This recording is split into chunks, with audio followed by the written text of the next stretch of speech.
You hear me? We can hear you.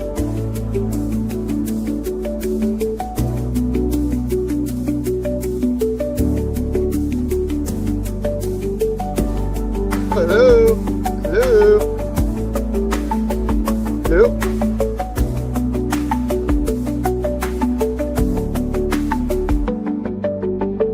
Oh, hello?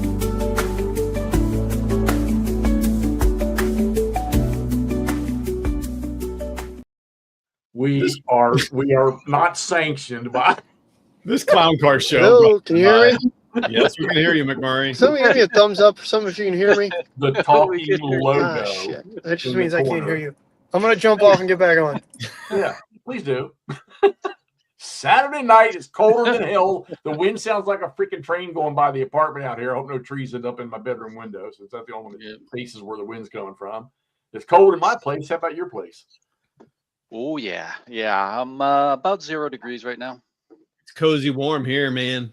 Uh, 90 degrees, and sunny. you in the Bahamas? Oh, you're with Lisa in Egypt. Yes, that's right. I still want that guy's autograph. So, God, we've been. How long we had this one planned? I don't know, a couple weeks, 3 weeks, 2 weeks. It's been a while because I hit him up about 4 this. I hope the hell he shows up. I mean, shit. You all know, this work we put together for this show tonight, and he's all probably this stuff busy. we were going to give him. And, Yeah. oh God, McMurray Sickles. Do we got to bring him on? So Saturday I night, can hear you. Outstanding. we are going to bring old tour guide Phil in here tonight. And let me tell you something. He's one of Sorry those about that. wonderful We were people out there. experiencing Shut technical up! difficulties. I'm giving freaking briefings here. Be quiet. You can't hear us, Kenny. Andrew? I can kind of hear you. I hear you now.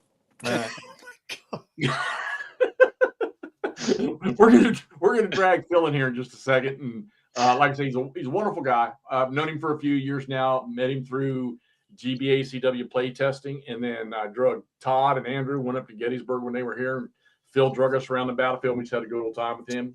Pleasant individual, knowledgeable individual, and loves this ACW stuff.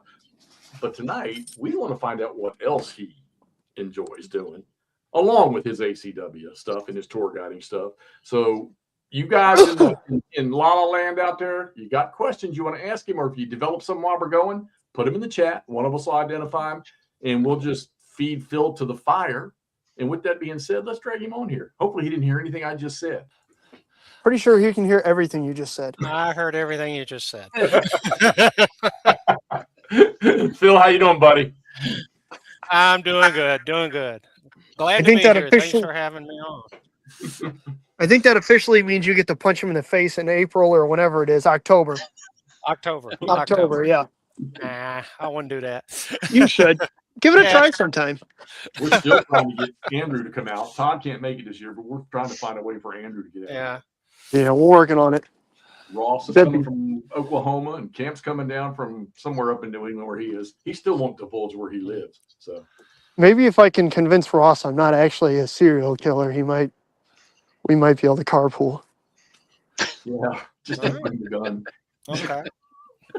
So let's get that out of the way. So, well, we can't announce this one anymore because it's happening now. So we'll announce the October 19th. There he is. Get ready, Phil. Get All right. ready because Nord's here. So October 19th, there's two of us on this screen, or three of us on this screen that you're going to see in Pennsylvania, in Gettysburg. Again, the rain out date's 21st in case we just have crappy weather on the 19th. I'm hoping we don't. And we're going to be up there having a good old time. That's my stuff not refreshing. Why is it not refreshing? Oh, well. It'll catch That's up. okay. Anyhow, so we'll be up there. We're going to have, Phil's going to come up. He's going to bring his knowledge with him, but he's going to have a little fun with us. And he is always more than willing to give you a brief or answer any questions that you want to know about what's going on up there.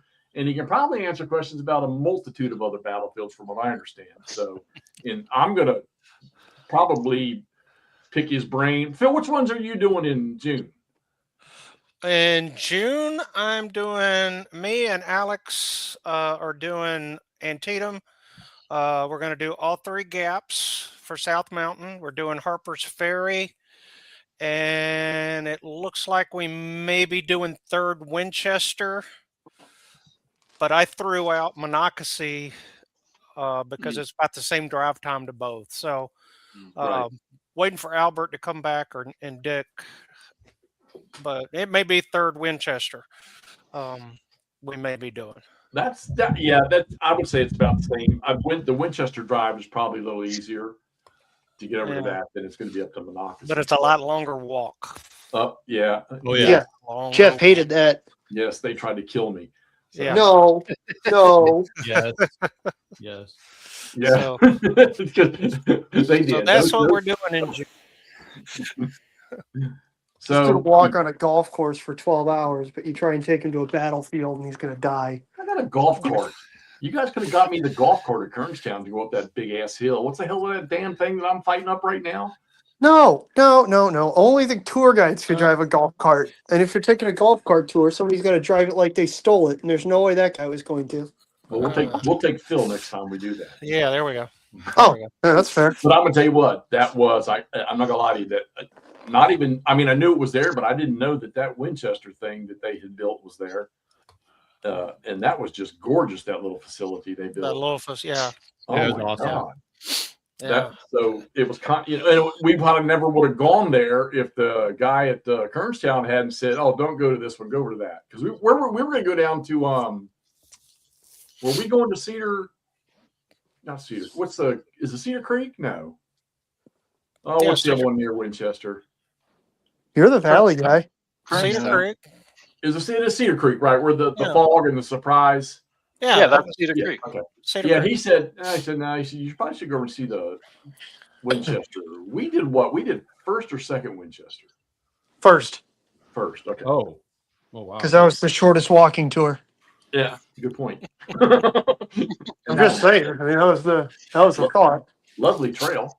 And we walked through the Battle of the Cow Pies field. Yeah, that was some Yeah. serious business. That was quite interesting. That was an interesting walk. I don't know if I got much out of going out into that, other than looking back up towards Pritchard's Hill and trying to comprehend yeah. what we were doing out there. It was because we were following where Fulkerson marched. all across the front. That's right. Yeah. Yeah, because we went up the hill to Pritchard's Hill or Pritchardson's Hill, and then it took us back down, and we walked where Fulkerson marched across the face of it. Which we still have no explanation for that one today. Well, give us a rundown, Phil. Why did he do that? Why did he hit? Well, I don't know. Yeah, he's a Gettysburg licensed battlefield guy. Yeah. You know what, Phil? Let's blow his brains This- clear out of his head. Okay, That's- Phil, just start naming regiments, Phil. There's Yeah, other- no kidding. I know you know him. That's kind of why I asked. What were we going to talk about? Because Yeah. you know. Oh no, first no, no, no! Winchester- You were going to get the opportunity to preload. Whenever Jeff asks a goofy question like that, just yell out a division name and start naming brigades and regiments. I Okay. believe in you. Hey, I'm All good. right. I'm See, good. Phil, on- this is how it goes. See, you know, All right, we'll talk all right. about it. Okay. All right, so Phil, first off, man, welcome, bro. I'm so glad you decided to do this with us, and we're gonna have a little fun with this. But I tell you what, let's start. Let's get Phil's background. I mean, you don't need to take us back to when you were 5 or 6 years old, but I would like to know, when did the Civil War bite you in the ass as a kid sometime? And then how did you work your way into what you do now? Well, it all began probably 1973, 74 time frame. We had moved from Alabama to Marietta, Georgia. And one afternoon, we as a family, we went to Kennesaw Mountain. Mm. And then we went to Big Shanty, and I got to see the general. And that's where it started. And over the years, you know, through grades or through middle school, high school, I was really on a World War II kick, but I was reading anything and everything I could get my hands on. And then went into the Navy for 20 years, did a lot of reading. You know, had a lot of books. I read The Wilderness on a cruise, Gordon Ray's book on a cruise, and Shelby Foote's. I read all of those, you know, during that time. Was reenacting a little in the late 80s, early 90s as well, too, during the 125th anniversary. So it just kept growing. Now, my first experience with wargaming, I guess I was about 13, maybe 12. Oh, we lost Jeff. I guess the wind's too strong. Oh I wow. don't know. Yeah. He dropped off. Um, Maybe he's not getting comments. Yeah, there was that. I don't know what that was. Sorry, I don't. That happened to me the other night when we were doing this. I'm Yeah. not seeing anybody's comments. Mm. Huh. Good now. I'm good now. I can see them all now. yeah. But Anyways, keep going, fellas. It's good stuff. yeah. Anyway, I went into the little toy store. I may have been 11 or 12. I don't know. And saw Panzer Leader, and I picked that one up. And Oh. there was that sent me down that path. And you know, by the time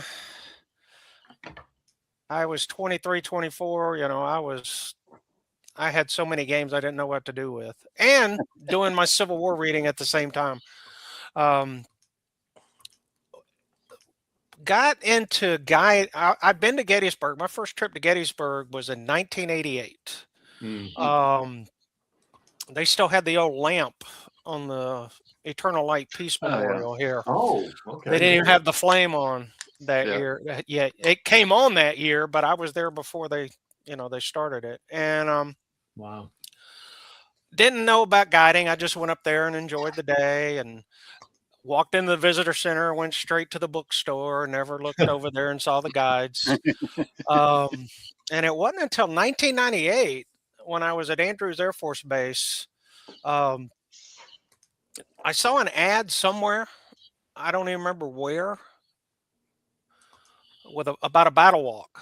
And I went up there for that, and Wayne Motz was leading it. Ooh. And I thought I knew Gettysburg.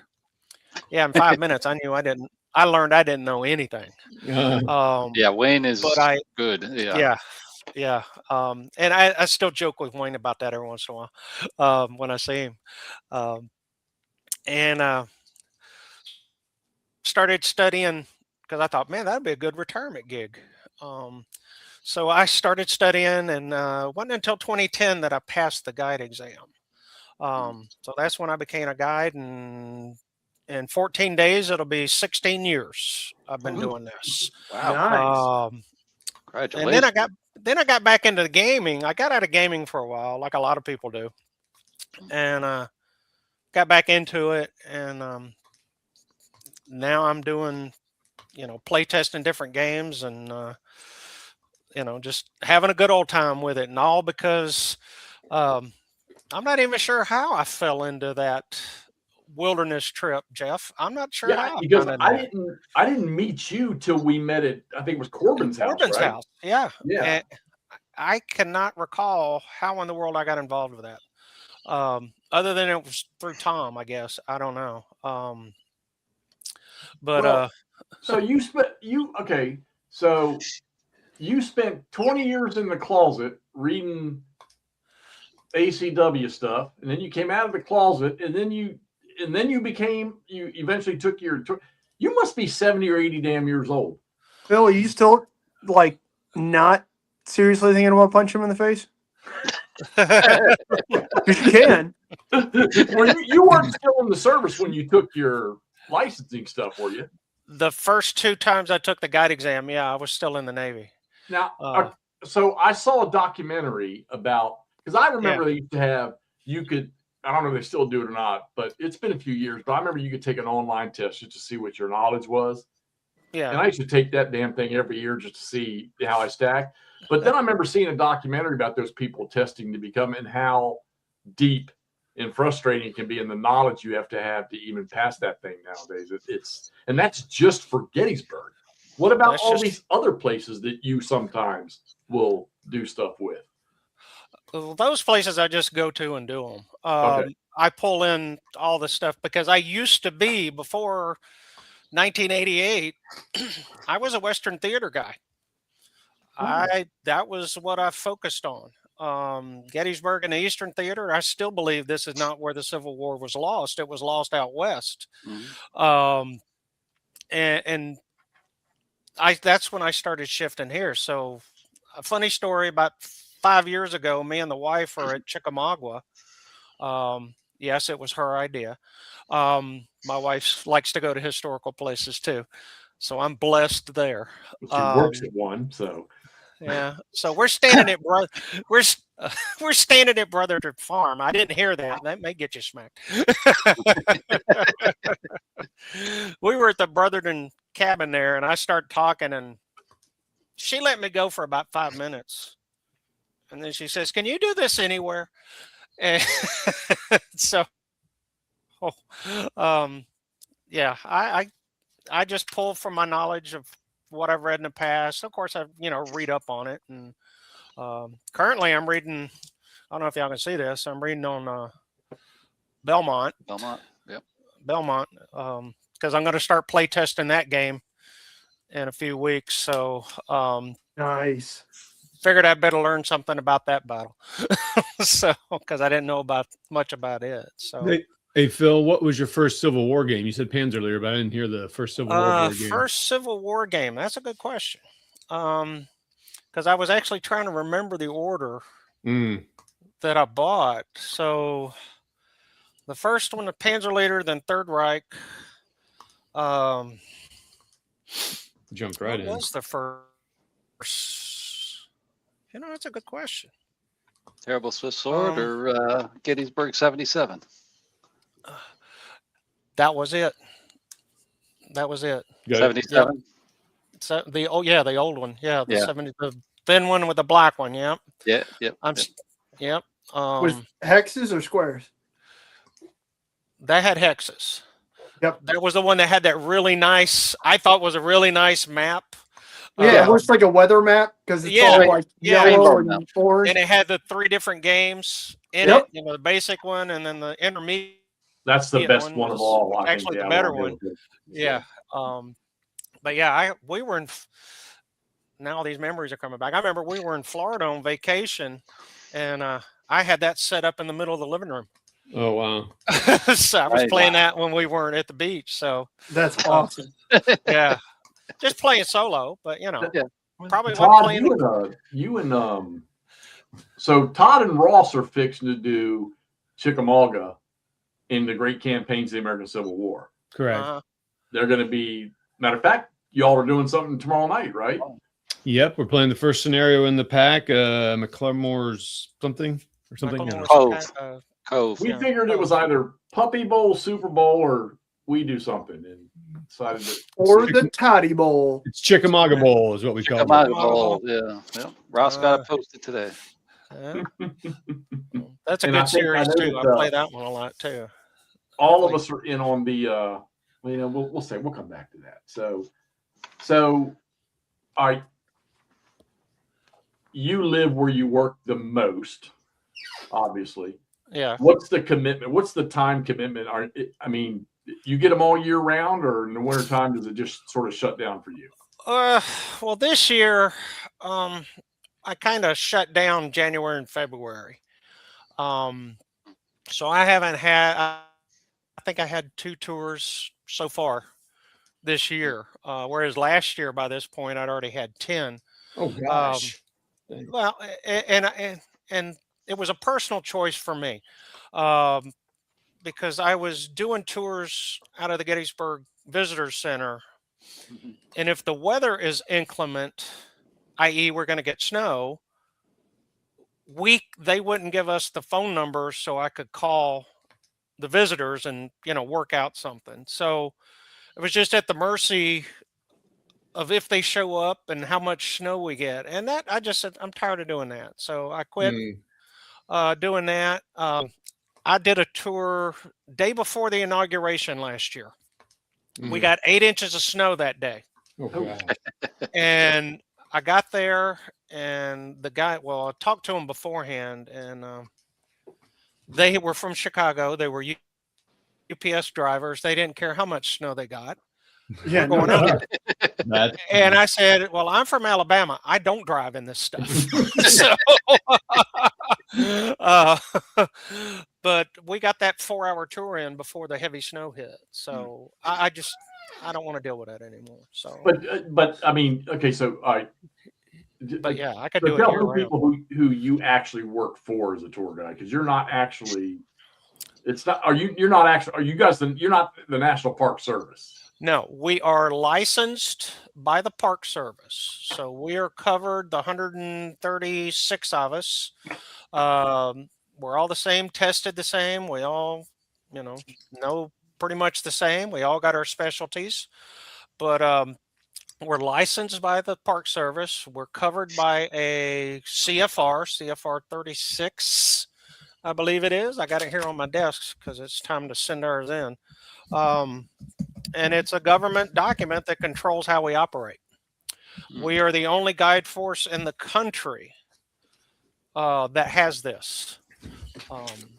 We're the only guides that are authorized to be paid for giving tours on Gettysburg, at the Gettysburg Park. Now, where it gets tricky is the foundation, the Gettysburg Foundation. They sell us. As I like to say, they're our pimps. They're the ones that sell us. Yep. But we're licensed by the park. So we're basically independent contractors. We work when we want. We work out of different facilities, things like that here in town, hotels, bed and breakfast, things like that. So once we get our license, we can pretty much go charge, as long as we don't charge higher than the superintendent says. There ain't too many rules that we really have. But the superintendent of the National Military Park, she sets the rate. That's interesting. So yeah, for a 2-hour tour, it's $72 now.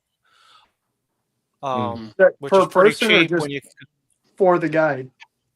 per car. So thank you. Okay. like when y'all came down, this past year there was 5 of us in the car. So, that was $72, or 4 of us in the car. You need to start doing like Corvette club tours so you can only get 2 people into a car. When the Carlisle group, when they have their Corvette show up in Carlisle, we'll have a bunch of them come down here. And as far as I know, only one guide I know for sure has actually been able to drive a Corvette during the Corvette show. Oh, I just meant so that like you have 10 people in 5 cars. Well, that's what it is. Yeah. 2-seaters. Yeah. And we had a couple of guides that did for Bike Week. They did Harley tours. I was going to say, what about Harley tours? Yeah, they would do motorcycle tours and then bicycle tours as well. I'm generally cars and buses is what I do. That's it. We'll get Jeff to ride a bike next time. Yeah. It better have an electric engine. Todd, did you put that question up? Now maybe we'll walk him up Little Round Top. Not yet. Yeah.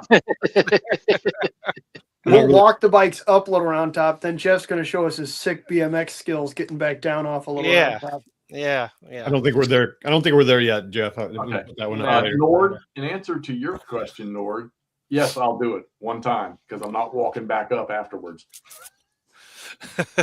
Phil, just real quick, Phil, you said, you guys all have the same, tested knowledge, obviously.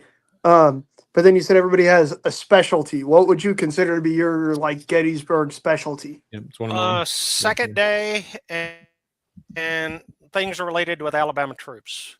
That's kind of where I like to dig. That's cool. Tell them your dog other guides, Well, Barksdale? So that actually kind of ties in, right? Because Jeff and I were having an argument earlier.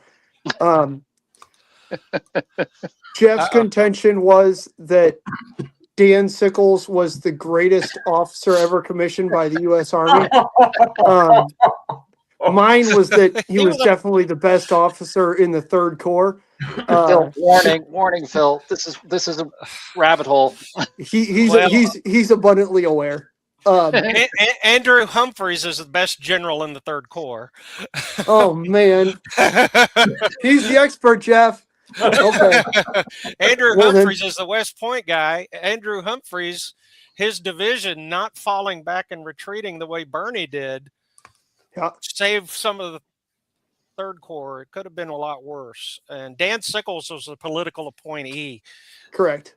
So, but that's my point, Jeff. So Jeff's not quite right. We'll call him second after Humphreys.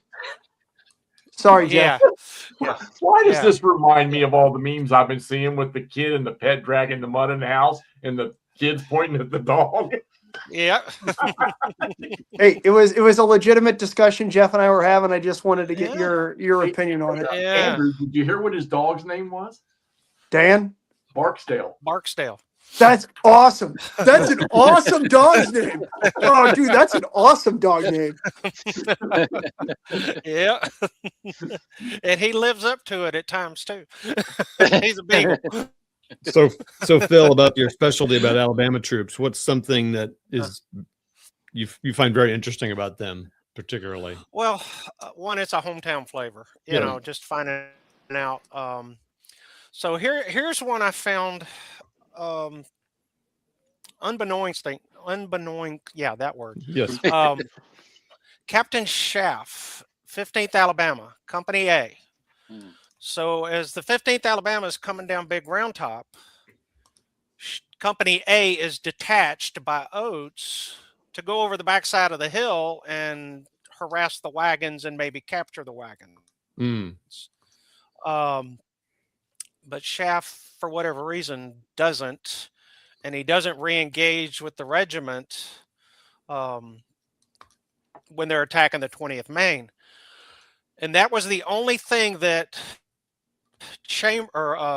William Oates, the colonel of the 15th Alabama, ever said derogatory about him. Mm. Well, Schaff was in the U.S. Cavalry before the war. He left, went into the Confederacy, and then after the war, he went back into the American Cavalry. He's out in Texas, New Mexico, fighting Comanches, and the Comanches, when they would raid or attack the U.S. troops, they would first try to run the horses off. Mm. And Schaff was one of the guys that that happened to, and he died of thirst Oh wow. somewhere out in the desert because his horse ran away.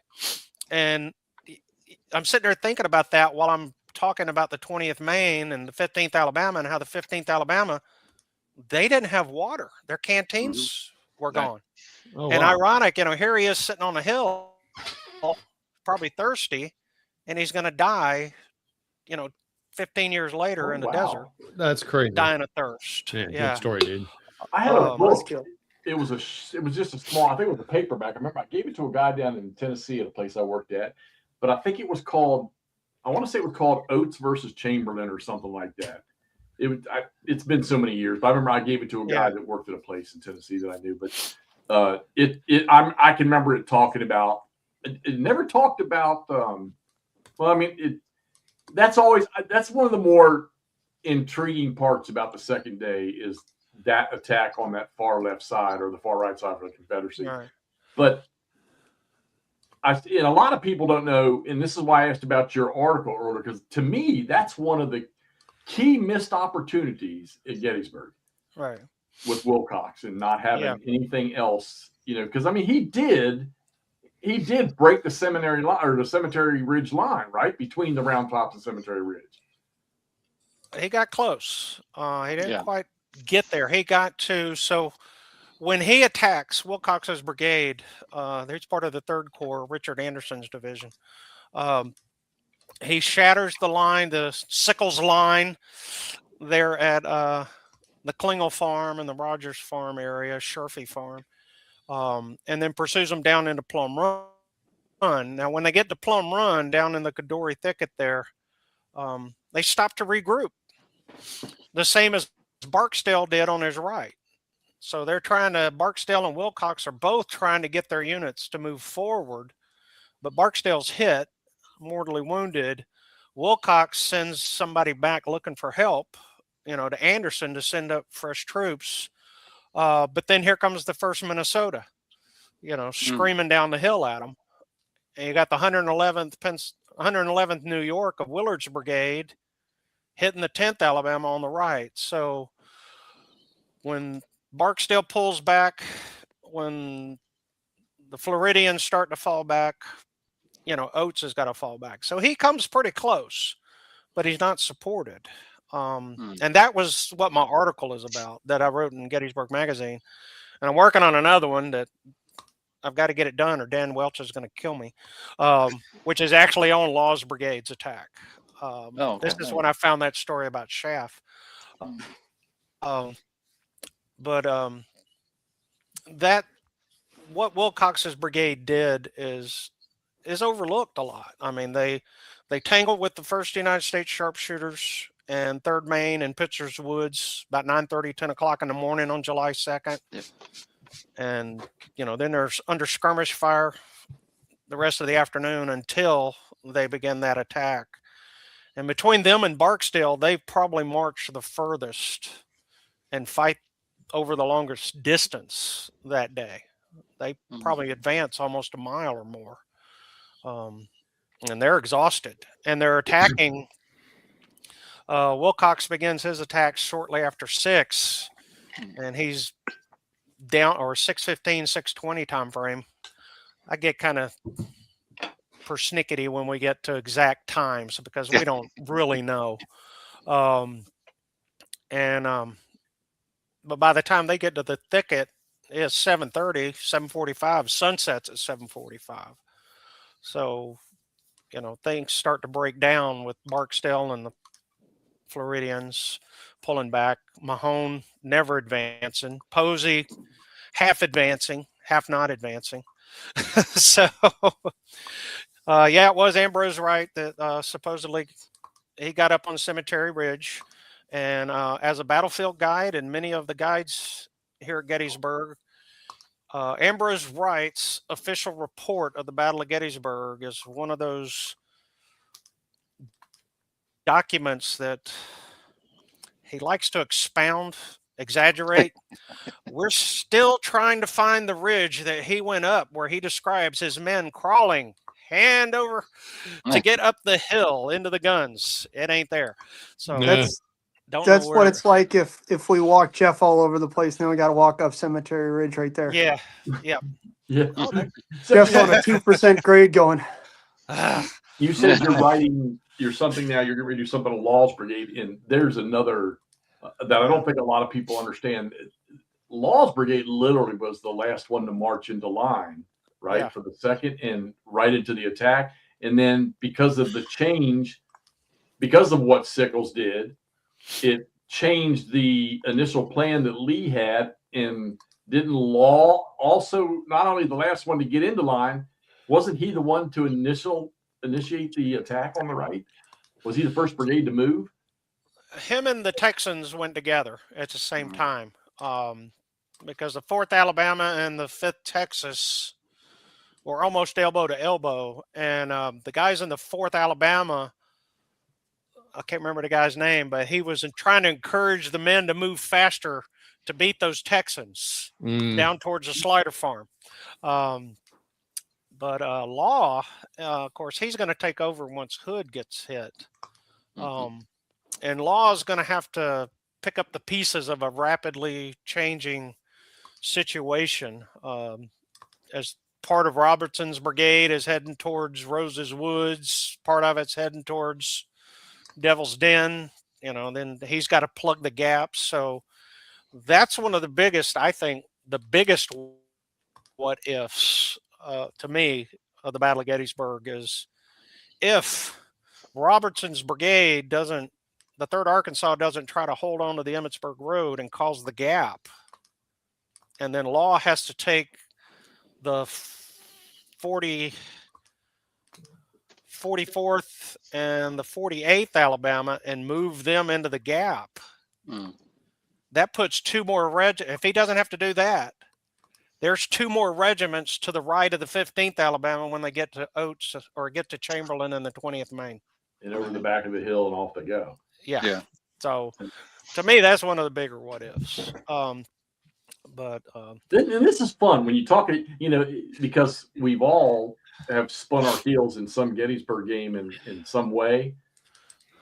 How you can take that knowledge, and it's got to be great for you studying this stuff nonstop to be able to be playing a game and on the map and thinking, damn, man, let's not let that happen. What really happened and change the way that goes.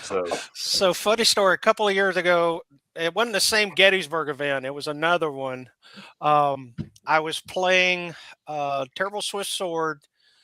We were doing Longstreet's Attack on Little Round Top there. And I was playing the Union. And the guy playing the Confederates, I wish I could remember his name. Hilarious guy, great guy to play. He kept asking me, "Why are you not advancing out here?" Bob Lochero, you were playing. Yes. You were. It was the same one that I was at. You were playing the 3-dog because remember we were talking about him. And he was like getting upset because I wouldn't advance. I'm like, "No, you come to me," and I'm sitting on the hill. I'm not making that same mistake going out there. I've talked about that with these guys about him trying to get you to ask anybody. Yeah, I'm he's like, the guy. right. Bob, the guy's about Bob. Bob, he's a wonderful fellow. Bob is. Yeah, He reminds me of, and I've only met him once. He should be like a little mafia boss or something. Is what he reminds me of. bingo. But he's the guy that I said takes all his information counters and dumps them all into a Tupperware tub, all mixed up and jumbled. Yeah. That about killed me when I saw that. And he doesn't put nothing either. So at Dalton, I didn't know this about him, but at Dalton, he disappeared one afternoon, and he had went down to the train yards. He worked in the train yards in New Jersey, and he went to Chattanooga and was just hanging out in the train yards watching the trains. I'm He's like, that is- absolutely a mafia boss. He worked in the train yards in New Jersey. yeah. Well, it could have been better if you were like, yeah, he's in waste management in New Jersey. I was going to say, Yeah. waste management. Yeah. he's posted pictures of that initial scenario in Into the Woods. He's posted a couple on Facebook where he's playing that. So there you go. Let's get into that. Real question. Yeah, the statues, monuments, they do require maintenance. Every year, they get a bath, they get a pressure wash. Every 5 or more years, they might get an in-depth cleaning, i.e., just this past year, I walked in the cemetery to give a cemetery tour, and there's the Minnesota urn laying in 4 different parts. They'd taken it apart and were repairing it, and they put it back together. They polish them, and what I see them doing to polish the bronze is with torches. They're heating it up and cleaning it that way. They pressure wash it and then do that. So there's over 1,300 monuments, tablets, and plaques there at Gettysburg. So it keeps their crew busy, and they're understaffed because of budgets. But you'll see them out there from middle of March all the way to the end of October, out there cleaning those monuments, and they do a wonderful job. If as guides we see a lot of those monuments daily, and if we see bees nest, if we see ground bees and things like that, we could call it and report it, and usually within a week, sometimes within 24 hours, those bees and things are taken care of. So the maintenance department, they do an amazing job with what little they have. They do need more, so write your congressman. They do need more money here at Gettysburg to keep up that work. So It's so massive. I mean, yeah. So we many. talk about it all the time. You mean one day is just not enough for Gettysburg? No, Oh no, please. no. I always get asked, have you seen all the monuments? Well, yeah, it took me about 6 years to do it, but I've seen them all. So yeah. Oh yeah, I was telling these guys after we win, I was like, "Oh, you could do Gettysburg for years in a row and just focus on the first day one time, focus on the second day." Yeah, that's pretty cool. Yeah. What was the hardest part of the test for you? Well, I took it so long ago. You don't have to renew. You take it once. Once for you life. pass, you're done. Yeah. Yep. The hardest part for me, they had pictures. So they would show a picture. Like the black and white. Who's Yeah. this? Yeah. Yeah, who's that? Oh wow. Um, Okay. And it happened. That was the hardest part for me. And the one that I know for sure, one that got me was General Kemper's picture and General Archer's picture. I got them mixed up. Mm. How dare you? Because Archer, huh? How dare you? Archer, I know. Well, poor General Archer, after his stint in prison, his looks completely changed. He was much thinner. He did They not showed you a look the same. post-prison picture. Or like, who's this guy? Yeah, yeah. And I thought it was Kemper, and I got that one wrong. Yeah, of course. So yeah, that was probably the toughest part for me. Me being a Western theater guy, that part was pretty easy because that test is 90% of it is Gettysburg, history of the park, the monuments. When I took it, they showed you maps of the area, showed you pictures of the monuments. But then the other 10% is Reconstruction, antebellum, other battles, because you get asked about other battles. Sure. Just about every tour I get asked, was General Grant here? Well, not that General Grant, but there was a General Grant here, command of the Vermont Brigade. And then I have to explain, well, he's over in Vicksburg. Well, what was Vicksburg? Well, then I got to tell about that. So, Right. Wow.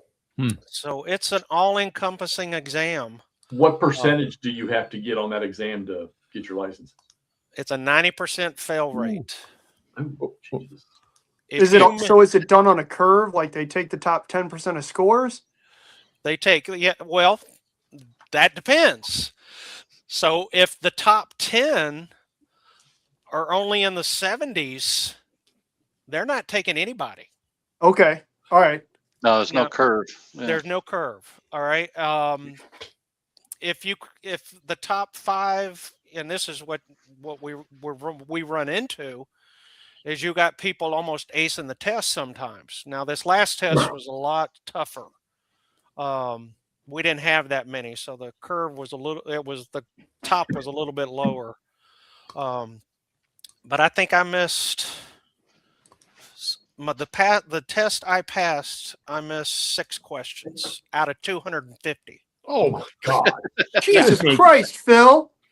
And I was I just scored like 7. And I was right about 7. a 98%. No biggie.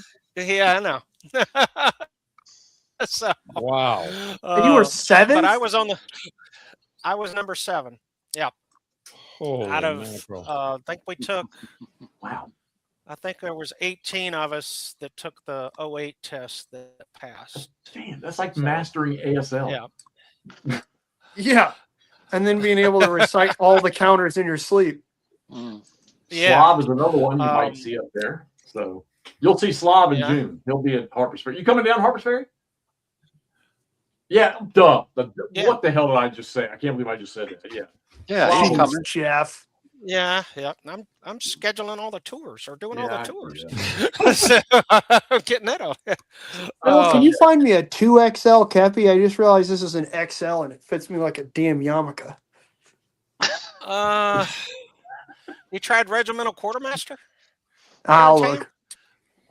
Yeah. They got. I got this when I was a kid, I think. Oh, it's an extra small kids. Okay. No, it's an extra large. I don't know if there's Extra child large. in. I have no idea where I got it, but Yeah. Now the test, that's just part 1. yeah, So 'cause you you got pass an that oral test. process after that, don't you? Yeah. Then after that, you got an oral process because back when I took it, you passed the test, you went to what we call charm school, which is where they tell you that's great. Lieutenant Colonel Sawyer's the colonel of the 8th Ohio. You know that. All right. Good job. Now forget it because John Q. Public doesn't care. Right. And they tell you, they trained us on how to dumb it down. And give tell a the tour. story. Tell us, yeah. Tell the story. And, but you still got that knowledge in your head. So you go through that. And then when I took the exam, I had 2 shots, oral exam, take you around the field, a ranger and a guide. we had 2 hours and 15 minutes to cover the battlefield. So, Sheesh. yeah. In a First time- helicopter? No, in a car. Going 25 miles an hour, making sure you stop at all the stop signs, and you come to a complete stop, both hands on the wheel. So that was nerve-wracking. Oh, that's interesting. So Um, you're driving and talking and doing Yeah, that's and, wow. and you can only talk about what you can see, what you see out the front windshield. Mhm. So, oh my gosh. yeah. Um, Guess what Todd won't be doing anytime in the near future. and you know, so past that, now this current test and what they've done is what we found back when I passed and others passed to 2010, 2012, when those exams went down. People could pass the test, but they couldn't get that knowledge from here to here. Right. Couldn't Right. tell a story. Hmm. So we implemented, because it's a lot of work Yeah, it is. to go through and go through those oral exams. So we implemented a board. So like we got in the military, when you go up for a promotion or a warfare qualification in the Navy, and you got to answer questions. And if you can answer them, okay, you pass this part, you go to step 2 or step 3, which is they take you out to the battlefield and they'll plop you on a little round top and say, okay, you got 5 minutes to tell me what happened here. 5 minutes. Yes. And then once you pass that, Wow. then you do the oral exam. Man, I can't hear you guys again. Yeah. So- Well, if you, Hang on. you know, if you think about it, I mean, Yeah. okay, so if I was going to go to Gettysburg and I had a limited time, yeah. it would be, I mean, okay, you're going to do McPherson's. You're going to do the from Warfield to Little Round Top. You're going to do the Pickett's Charge, and you're going to do Culp's Hill. On a 2-hour tour, we never get to Culp's Hill. Unless Okay, you notice I unless- put that one last, right? unless they specifically ask for it, we don't go to Culp's Hill Right. on the 2-hour tour. Sometimes on the 3-hour tour. Well, heck, even on our tour, how long were we out there? 4 hours. We didn't Yeah. make get to Culp's Hill either, Yep. because we were talking about going through all the other stuff. Well, do they So- suggest to you, like, okay, so if you've got, all right, so I emailed you and told you what I wanted to make sure these guys saw. But if you've got somebody coming in and you're picking up a tour there's no specifics requested by the people coming for the tour, what is your, all right, hey, Phil, we want to rent you for 3 hours. Yeah. And I'm not telling you nothing. Where are you taking me in a 3-hour trip? Taken to the Reynolds Marker, McPherson's Woods, the Peace Light, North Carolina State Monument, set up Pickett's Charge, set up day 2. Maybe, depending on who the people are, I might stop at the Virginia Monument.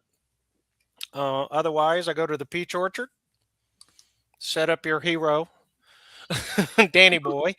Don't worry, it's specialized usually, yeah. And then we go to Little Round Top, and then Pickett's Charge. The other end at the Yeah, ankle. Cemetery Oh. Ridge. And, Yeah. So That's got to be okay. Well, when I talk to people that really don't have much knowledge of the battle, but they've been up there and love to go to the park.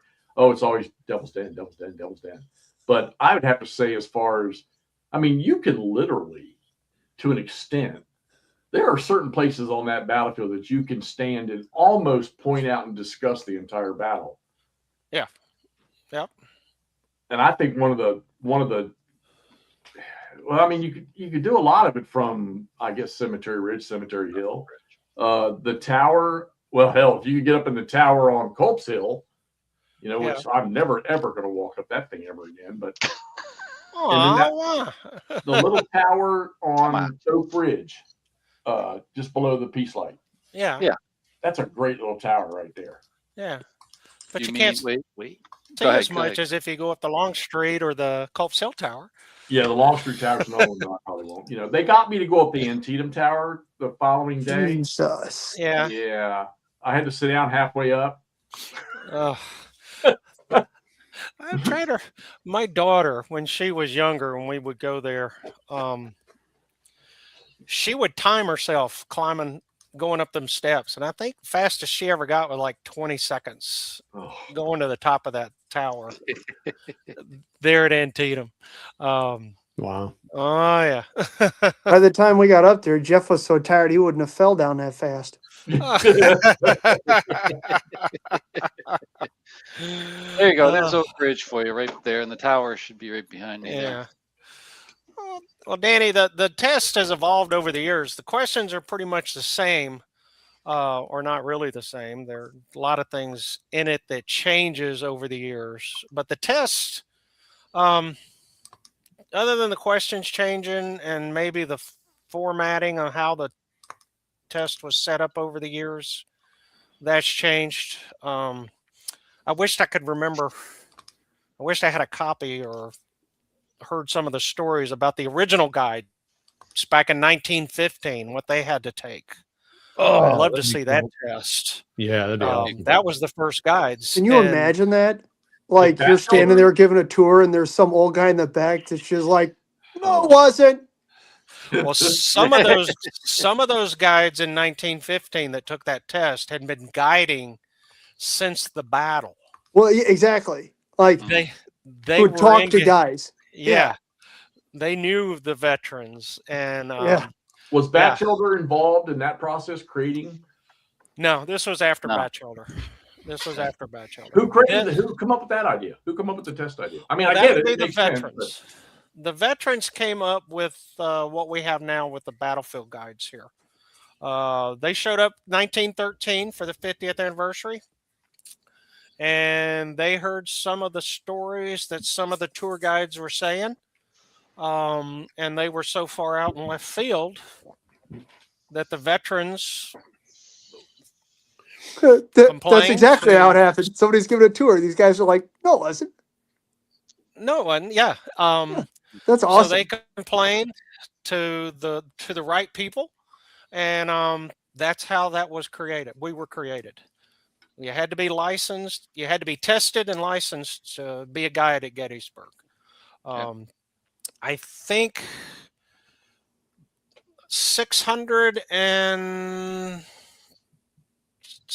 605. I may be a little high, I may be a little low, but 605 guides from 1915 to now. Wow. Holy That's smokes. all we Legitimate, had. legitimate license. Yeah. Total. Wow. Somebody said there's been more people in space Yeah. than guides. Oh, So, yeah. so I Yeah. assume more guides are needed. How does one start the process? Well, that process is started by the National Park Service. Our supervisor, she looks at the numbers. She Mm, looks at the number of tours, visitation, looks at the number of guides. And then she evaluates it and decides when the next exam will be. okay. When I came on board back in 2010, we had 160 guides, which was a good number. We weren't too busy, but we were busy. But over the years, COVID happened. A lot of guides didn't come back. Not that they passed away, they just didn't come back. Right. So we got down to 128 guides before we gave this last exam. So, yeah, so there's been more people in space than guides. So she's going to evaluate it again. It'll probably be another year or two before we have another exam. Okay. But if you're thinking about doing it, start studying now. How do they? Because record keeping is always, that's always in question. I mean, we get all these people that Like I'd almost bet I could go over and grab 5 different authors on a specific period of time at Gettysburg writing about the same thing, and I'm going to get 5 different potential stories or bits and pieces that'll be different of little sections. I mean, how does for the testing, I mean, how does the park determine and validate what they're going to put on that test? Well, what we do is we'll have a group of guides that meet before the exam, and they'll decide what books they're going to use. And Coddington's book is our Bible. Mhm. So if you go by Coddington, you're going to do pretty good. Of course, you're going to fall asleep 500 times while you're reading it. Todd, where is it? I know you got it nearby. Where is it? Coddington's. I got 2 copies right over here. Send one to Jeff. He needs something to read. No, Send one we're to Jeff. talking the ultimate Jeff Bible can't that you forced read. us to buy, Yeah. Phil. I got my paperback copy is all highlighted from when I was studying, and then I got my hardback. It's pristine. So, but We're talking about the book that you forced us to buy. No, wait, I didn't get Coddington. I think you did. No, I'm talking about the other one. Oh, that The one. Atlas. The maps. the Atlas. It's a You gotta have beautiful that. book. That book's You gotta have insane. that. Oh, It is. Yes, Oh. there you go. You got to have that. yeah.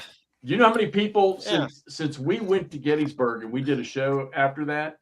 I guarantee you no less than 20 freaking people that watch us have gone out and bought that book. Yeah.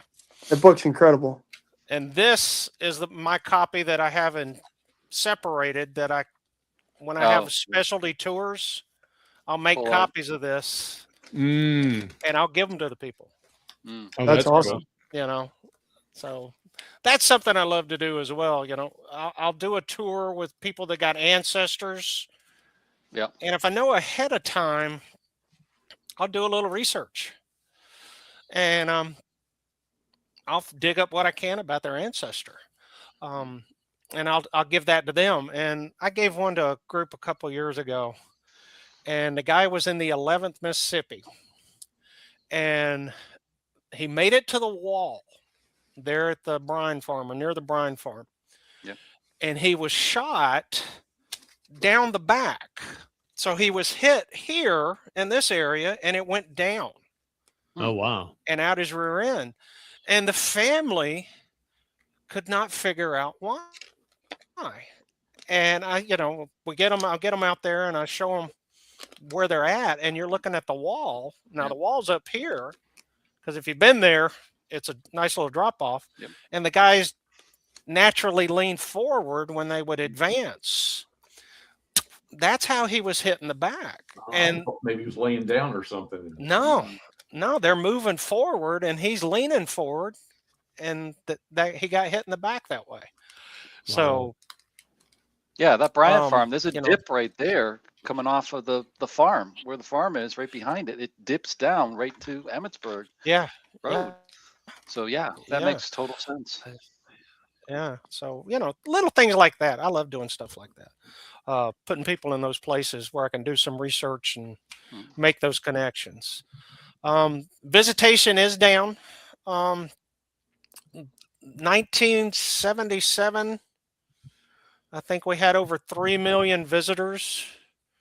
Now, the average, of course, minus COVID, we're down high 800s, low 900s, thousands. Wow. Wow, I didn't realize that. That's a Visitation big has drop. gone way down. Yeah. Big drop. Yeah, I they mean, it don't doesn't teach seem like history it. anymore. Well, it doesn't seem like it because you go down there. I mean, I've been down there a number of times this year, and always seems busy, even Yeah. during weekdays. Yeah, Yeah. can you imagine that place with 3 million people with 4 times as many people Oh, wandering around? I went up there, like I say, that one time I decided to go up there on July 1st one time. And Yeah. of course I come down 30 and Yeah. I remember coming in to the McHare Ridge, McPherson's Ridge, and seeing all the little groups of look like 100 or 500 in each little group of little kids playing soccer. Just moving around Yeah. like a big bubble, in multiple different. And I'm like, I pulled up to where Lee's headquarters was, turned around and went straight back home. I will never go up there on a holiday, a weekend, or during the July 1st to the 4th. I just won't do it. Yeah. Which I imagine I'm probably missing a whole lot. I'm not a reenactor. I don't care for that stuff, but Yeah. you're probably missing a lot of golden opportunities though by not going up there. Right. Now my favorite spot on the field, I got a couple. Of course, the peach orchard. And I like the peach orchard because you can see everything. Yeah, You it's can another sit up the spot. entire second day from the peach orchard. Yep. I like going down, where the 15th Alabama attacked. I like that area as well too. Those are two of my favorite spots. That's cool. You know, Do you have a like favorite Culp's one Hill for? too. Do you have a favorite one for each Go ahead. the first and third day too? First day, I kind of like one of my favorite spots to go to on the first day is the quarry, Oh yeah. which Yep. is down by the Willoughby Run. Okay. You stop at the 7th Wisconsin Monument, and there's a trail that goes down to Willoughby Run. Now the quarry is inside a fenced-in pasture, but it gives you an idea of, this is what Brockenbrow was talking about as he's advancing. Why he's got to split his brigade a little bit to go around this big hole in the ground. Yep. So that's one of my favorite spots on the first day. Third day, Yeah, that's an awesome spot there. Now that they got the other side of the Yeah. stream protected, it's Yeah. going to be even better. yeah. Now, if it ever gets the way the government works, the plans started when they bought the country club. So when they bought Right. that golf course over there, the plan started. I think Scott Hertwig even mentioned when he was ranger there at Gettysburg that they were going to put walking trails and all that in out there. I sat in a meeting this time last year, and we looked at the layout, and they're going to use the actual bridge abutments that used to go to the Catalestine Springs Hotel, Okay. Yep. where the old Good. trolley train went. They're going to use Yeah. the bridge abutments. They're still there. Yeah. One of I those saw them. 140 things you're supposed to see to be a guide. They're going to put a walking bridge there, Yes. and then that's going to go across. Mm. But Across Willoughby's that might Run, be yeah. another 10 years before we see that. I'm yeah. not gonna Yeah. I'm not gonna bring it up on the screen. I don't know if YouTube doesn't like that, but Richards, I mean, he's got his point. I mean, I was going to say when we're talking about the numbers being down, I mean, there's a different generation out there. I mean, Yeah. one of the things you hear about is they don't teach history in school, the history that we all were taught in school. Right. They don't do it anymore. And I think, and I mean, all right. So Todd, let me ask you. So granted, I know you're a couple years past being 17 or 18 years old, but I'm still one of those people that believes, and I think Todd for me is a great example of it. He went to Gettysburg for his first time, and it flipped the script for him completely on, just into gaming, just watching me gaming, what he's done, what he's doing now with Civil War. And I keep asking myself, what if I took a 15-year-old or 16-year-old or a 10-year-old or a 12-year-old up there? And I know there's kids that go up there with their parents all the time, I'm sure, and I know there's probably field trips, but I'm wondering, does Gettysburg still have that same effect on today's younger generation that it did on us when we first got a chance to see it? And I can't say that I can witness that because I haven't done that. I remember I used to take my granddaughters up there, but they were, we want to get in the pool. We want to climb on the rocks at Devil's Den. That's where the story started. Or I want to go to the Land of Little Ponies. Which is closing, by the way. Yeah. So my goal, because I've heard this on a lot of car tours, the couple, young adults with kids. I came here when I was in the 8th grade, and I remember doing the artillery drill and things like that, and I had so much fun. I want to bring my kids back. So when I started doing buses, school groups, 8th graders, taking them around the battlefield 4 or 5 years ago, I do infantry drill. I march them. I do artillery drill. I do stuff to get them engaged and, tell them a little bit about what the common soldier went through. And if I just get one kid interested, really out of the 50 on the bus, I think I'm doing good. So, okay, you're an ex-squid. I'm ex-army. Okay. And I will say this till the end of time.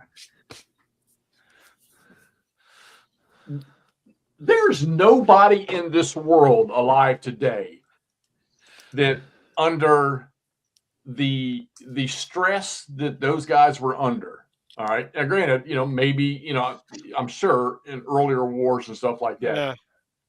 You're not going to walk me 30 miles a day, 7, 10, 8, 15 days. It's not going to happen. I don't know of any painting I've ever seen or any black and white, tintype or whatever of an overweight soldier, other than some generals on a horse somewhere. Yeah. I was about to say, what about Winfield Scott? But all right, Yeah. we covered it. Yeah. And I honestly, I can't call, I have a lot of young people that I work with.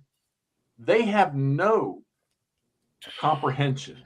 I mean, granted, I missed the Civil War by a couple of years, but they have no comprehension of that era in time or anything. Man, my God, most of them half of them don't even know what Vietnam was.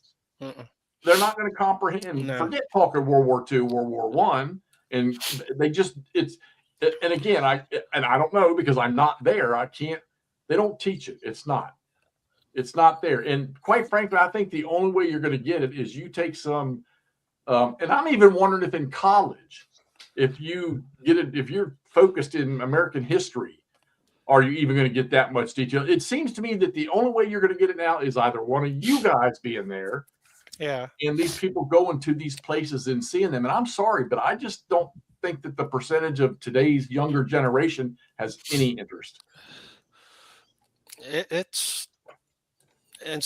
I have to agree with some of what you said there. Yeah. I mean, these kids nowadays, and to sit and listen to somebody talk for 2 hours, they're not going to do it. They're not going to pay attention. And that's part of our struggle as guides, is keeping the kids engaged.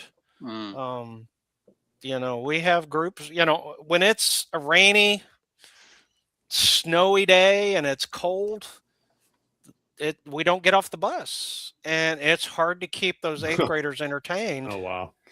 Yeah. On a bus because the windows fog up, and it's hard to do.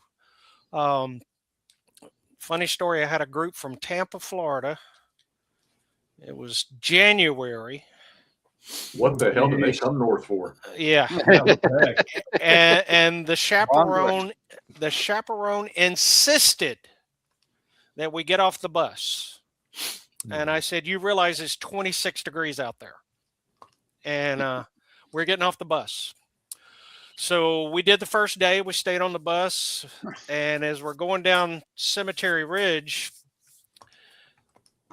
he grabs me and he says, we are going to get off the bus. I said, yeah, we're going to get off at the Virginia Monument.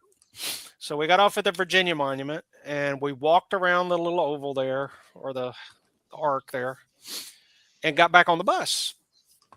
And I said, all right, now we're going to go down the road here a couple of 100 yards. We're going to stop at the Florida Monument and we're going to get out and we're going to get our picture taken. He grabbed the mic from me and he said, the bus driver will slow down and you can take your pictures through the window. And I'm looking at him like, I told you it was cold. Wow. Speaking of people who have no comprehension. No. It's not just, I'm glad you guys are there because that's all that's left in a sense. Let me ask you this. Continuing on topics, as Hexy brought it up here. When you do see that glint in the eye from a kid, what does it look like? When you out there and you get a kid interested, what does that actually look like? They actually start asking questions. They get engaged. They're the ones that are going to come right up next to me and listen to what I'm saying, hanging on every word, trying to get as much knowledge as they can. That's what it looks like when I see it. Yeah. They just, Just- they get just- more involved. Just engaged, as you Yeah, said. Yeah. just engage. Now, the last comment that was there with the school group coming in February. So, being from Wisconsin, whoever's coordinating the tour, make sure they let the guide know where they're from, and they will try and incorporate that aspect of the tour. So, like when I get a tour from Wisconsin, I try to take people to the Iron Brigade. Sometimes I'm going to the railroad cut. We're talking about the 6 Wisconsin there. So make sure that the coordinators know and they've informed the guide ahead of time what they want to see. I try to get out there before I meet a bus and engage with the chaperones. Hey, what are they studying in school? What do y'all want them to see? I got a group from that comes yearly from Indiana, Elkhart, and that's Company G of the 19th Indiana. And Nice. I take them there every year. One year I even took them to the cemetery and showed them one of the guys that's buried up there from their town. The first time I did it, it was hilarious. I marched them down from McPherson's Ridge back down to the 19th Indiana, and then marched them back up. And Oh, the Not in kid, January, right? This was probably better weather. yeah, August. yeah, well, March, April. Yeah. But one of the kids asked one of the chaperones, "Is this guy making this up?" So and I said, "No, it's exactly what they, Oh, God. Somebody wants to ask me about if I could go anywhere, completely paid for on vacation, anywhere I want. It's always Gettysburg.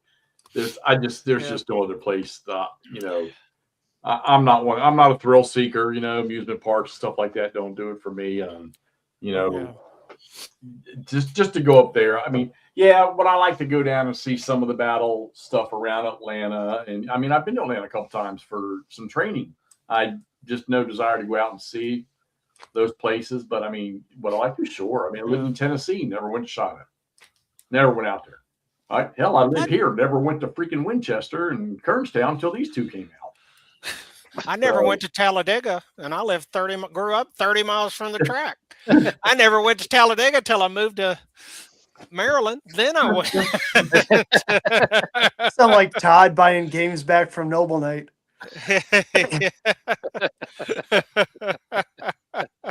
All right, so now I want to get in. See, look at this. We've just been see what I tell you. Give us 15 minutes, and we'll just start bombarding you with. Yeah. And I guarantee you that in everybody's mind out there, and a lot of people out there, there's probably questions in the back of their head. They just haven't typed them in there yet.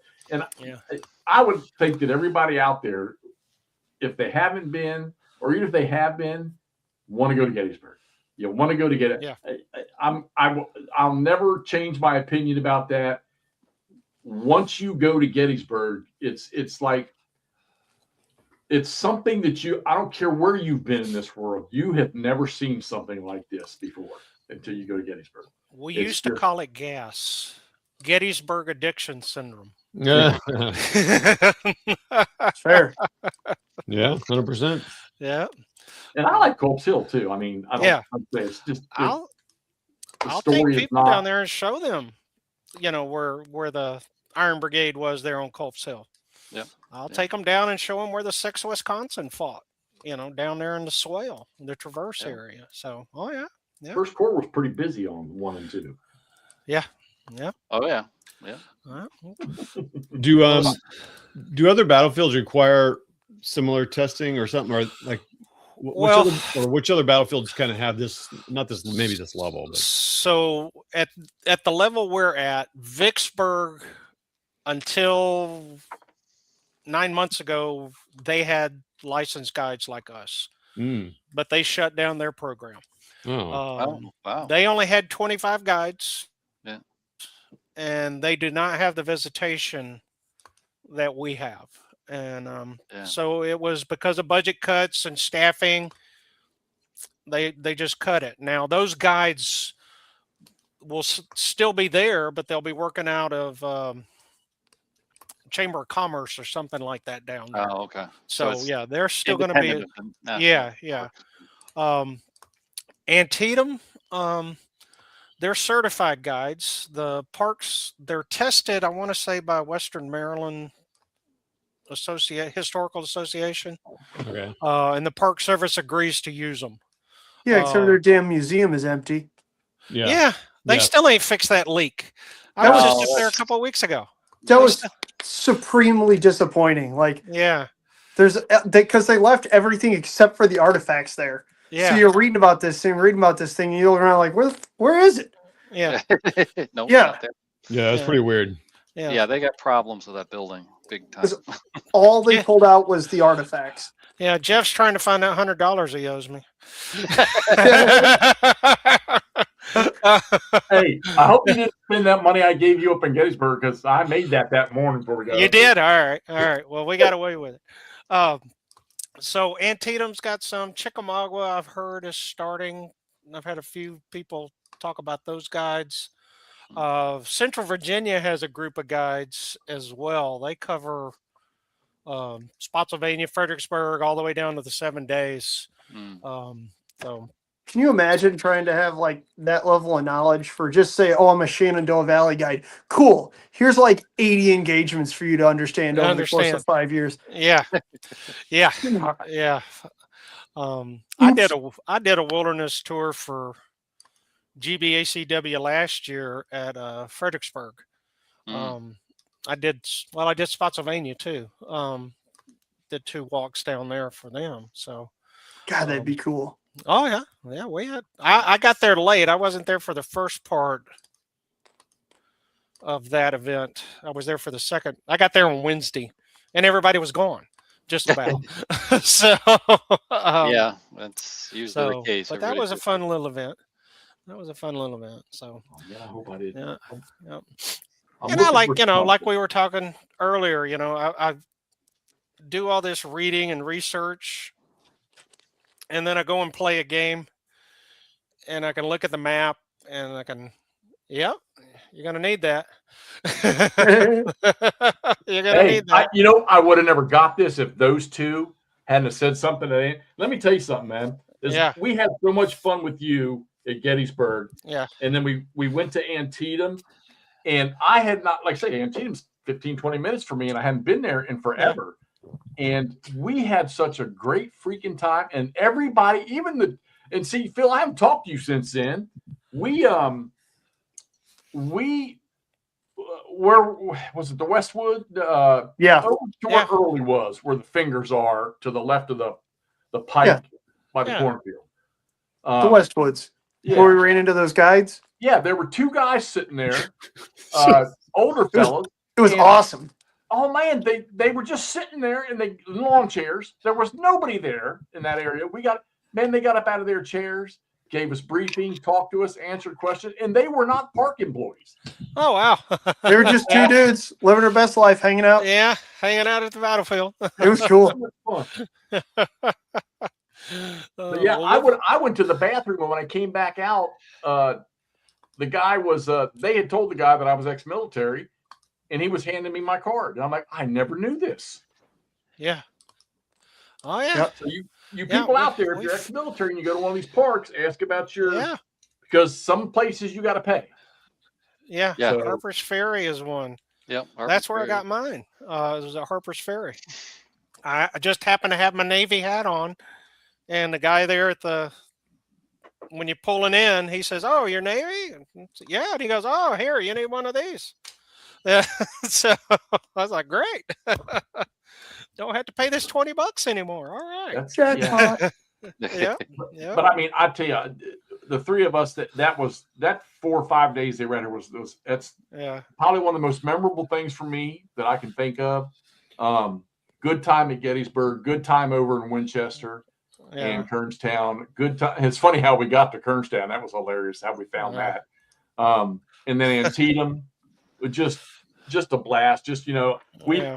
Todd and I did a little 2 brigade on 2 brigade setup for GBACW to get him started, and which is we're going to go down that road here in just a second. So Yeah. and him and McMurray played some games. They even brought me 4 stacks of games, and I had one naval game I was trying to get rid of, and I sent it home with McMurray, and the little bastard left me a naval game here to. And now I'm going to play one that's getting Which set. one? Yeah, what did I leave you, Jeffy? What did I give you? The Ironclads or Yeah, you gave me a Kinto Ironclads. What did I leave you though? War in the Pacific? Victory in Oh, the the big new one one? you got from Compass Games that you like the old version better. Oh, Oh, I gave you. Yeah, it's War the at Sea. new War at Sea. so I went to Winter Offensive last weekend and Oh, played yeah. GCACW. Yeah. And I got waxed. I was 0 for 4 and eliminated in the tournament after 2 games. Bad. I could Yeah. not roll to save my life in GCACW. A You're friend of going the big mine, leagues there, though. a friend of mine was playing ASL, and he came over and I asked him how he was doing. He said, "I keep rolling high." And I said, "Well, look, I'll go play ASL. You come over here and play this, because my rolls would have been great over there." But after I got eliminated, a guy, David G, he had asked me the year before to teach him GBACW. So we looked around the room and we broke out by swords and bayonets, and we played Big Bethel. I walked him through that, taught him it. And Ken Lee kept calling us the loser table. Go over to the loser table, But he was a good sport. He let us, and I mean, there was a guy over here in one corner. He had a Compass game set up, playing Russia Besieged. And there were some Euro games going on as well too. They said they had a pretty good, a higher attendance, and I know we did on the GCACW side. But looking at that room, I don't know. I mean, it didn't look like there was that many ASL players there as the year before, and the year before that. So, but it was a good time. Danny, we're going to save that question. We're going to make him answer that question later. Yep. Right? Okay, let's pop this thing off real quick here, because you and I were talking about it before we started. So for those of you out there, so the first time that I caught Phil doing something internet-wise was he did something for Stuff Writer up on Oak Hill, and you can find that on YouTube. But a while back, he popped up on a CBS show, and he was the first candidate on their show. So while I'm not going to ask him to give us the down low and dirty guts of that, Dancing with the Stars, baby. I want to know how that happened, how that came to be that you were part of that. Okay, so the day of the exam, December of 2 years ago, I was at registration. So I can't even remember the alphabet that were coming to me and checking in with me. I gave them the exam, and then they went to their rooms. And the reporter, he walked up and asked me something, and I don't remember what it was. And then he walked off. And so we get all the exams handed out. All the people are in the back getting ready. I'm helping to clean up. I'm the last one there. And he grabs me. And he starts talking to me and asking me questions. And I'm assigned to a room. And I'm talking and trying to get away at the same time. But I went and got away from him, went and did that. And he got a hold of me later. He sent me an email, and next thing I know, I'm giving him a tour of the battlefield because they wanted to know, what it was like to get a tour. So I gave them a tour, and that's what you saw in the video. And then we went over to Devil's Den, and I showed them. We went to the sharpshooter spot there in Devil's where the Den. picture was taken? Yeah, where the picture was taken. Well, we actually went down to where he was originally killed. That guy Okay. was killed and before they Before it drug him got up. drug up. Triangular field, yeah. So, we were down there doing some talking, and then that was pretty much it for me. That was my part. And then he left me, and he was actually going to interview Frazanito after they talked to me, Bill Frazanito. Oh, So they shot the rest of that, and I didn't have much interaction with them after that. So he contacted me a couple of times, but that was it. That was how I got roped into that. So it's kind of interesting that how that even occurred. I mean, yeah. I would have never expected to see CBS's tag in front of something that that. What started it was a month or two prior to that in the Wall Street Journal, there was an article, and they interviewed 3 people studying for the test. Oh. All right. So that's what sparked CBS's interest, I guess. That's where I think I saw that documentary about the testing, because there was a woman that she had tested like, I don't know, 5 or 6 times or something. Oh, yeah. And she finally passed it. Yeah. Oh, was that Judy, the one at the end? I can't remember. Yeah. She was the only female that I remember seeing in that. It was. Yeah. Now Judy, she passed it, and her story that was kind of similar to mine. She just happened to be in the wrong place at the wrong time, and they actually wanted to ride in the car with her for her test. Mm. Oh And gosh. she told them no way. Yeah, no Yeah, way. no shit. Yeah. You're already under so much pressure, and now you're on. You want Yeah. to look So- good doing it. So Now what in they- front of no one. Yeah. So what they did was they set up, they knew the route and they knew the day she was going to take the exam, and they just filmed her from far away. She was surprised when she walked out the door and saw him sitting there. So yeah, I would be too. yeah, but that was a neat little experience. I have fun with some of the people. They're like, oh, we saw this CBS thing, and oh, great. You don't recognize me? So, I don't remember what it was, because your name was not in the title. And then I remember I said, oh, this ought to be interesting. And I turned it on. I was like, look at here. He's in the first. Yeah. And the other, my name. I get. Oh, yeah. Yeah. Musket. Every Yeah, hell tour. Every tour I get asked, is that Hey, just your curious. real name? Is your middle name Breech Loader, or what's?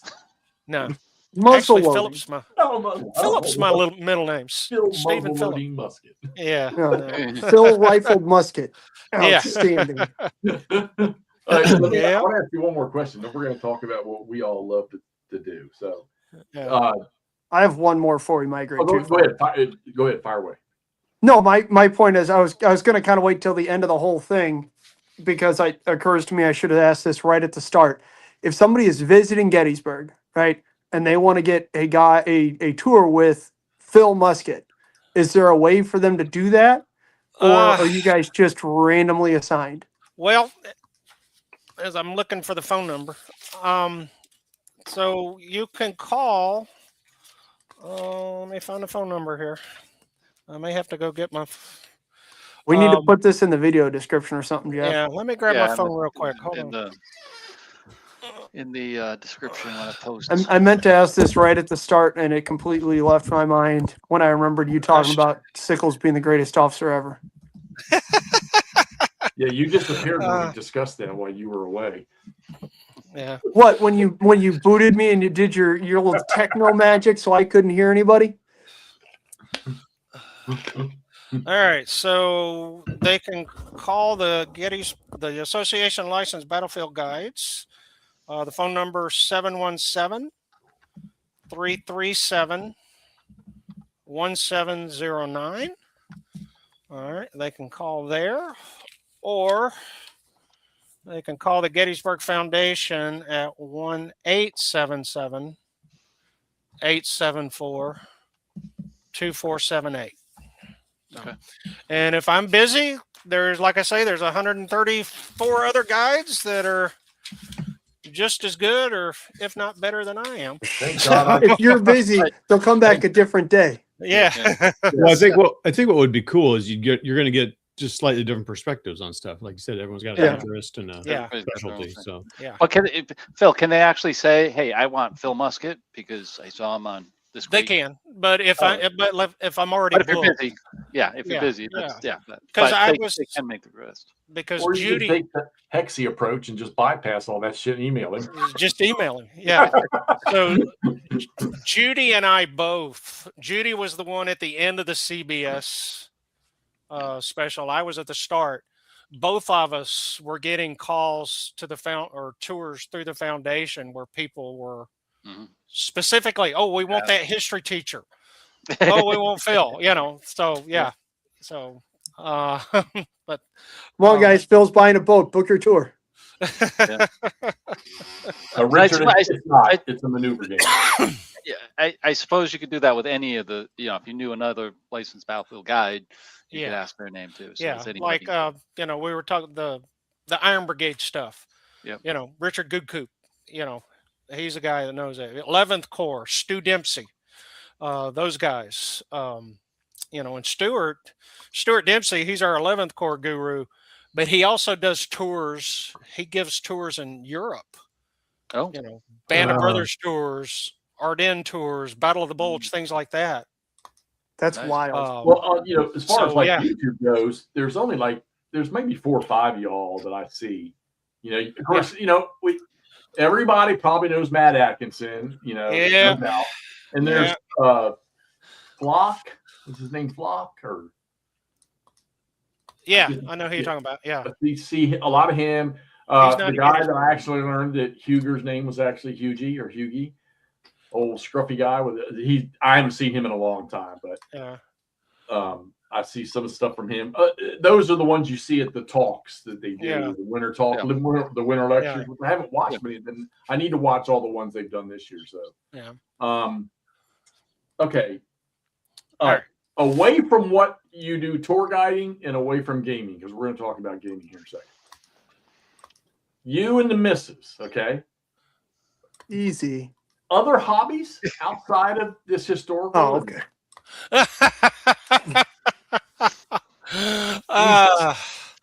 Well, Andrew. no. Or joys, things you all like to do that's not associated with what you professionally do. No, because even when we go on cruises, we kind of gravitate to the historical things that's cool. on those tours. When you go on your Trafalgar cruise, please let me know. Oh, okay. Yeah, Off Cadiz. Yeah. Just call. Yeah. Yeah. I mean, we got. I was she's thinking got more of her- a Mississippi cruise. Yeah. No. This is celebrity and those tours, princess tours. So, not those hulking gray. No, not those tours. But she likes fabrics. She weaves. She crochets. She does all that stuff. I mean, I don't have my keychain on me, but she made a keychain for me, weaving. Nice. So she's used to make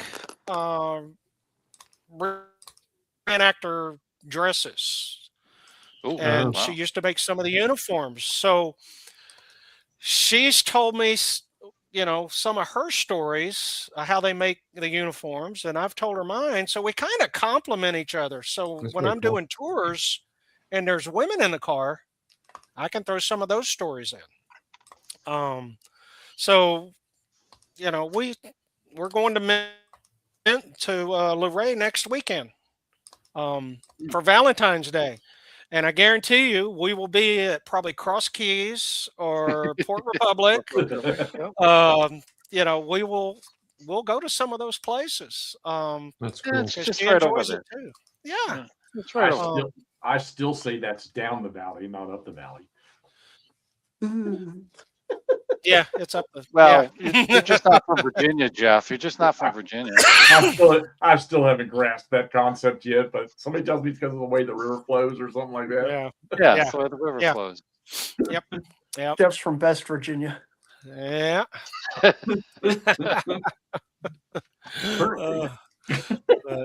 We went to Dalton. It was the same trip we went to Chickamauga. It's been 4 or 5 years ago.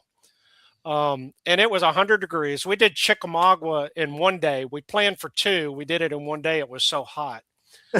And we drove down to Dalton to the Historical Society. And we got to talking to the lady that runs the Dalton Area Historical Society. And she took my wife and I up to the attic, and she showed us all of this chenille fabric, stuff that they made. Yeah. And we were talking Civil War, and they were going through all this chenille, and all of their buildings were closed. I think it was a Monday or something we were there.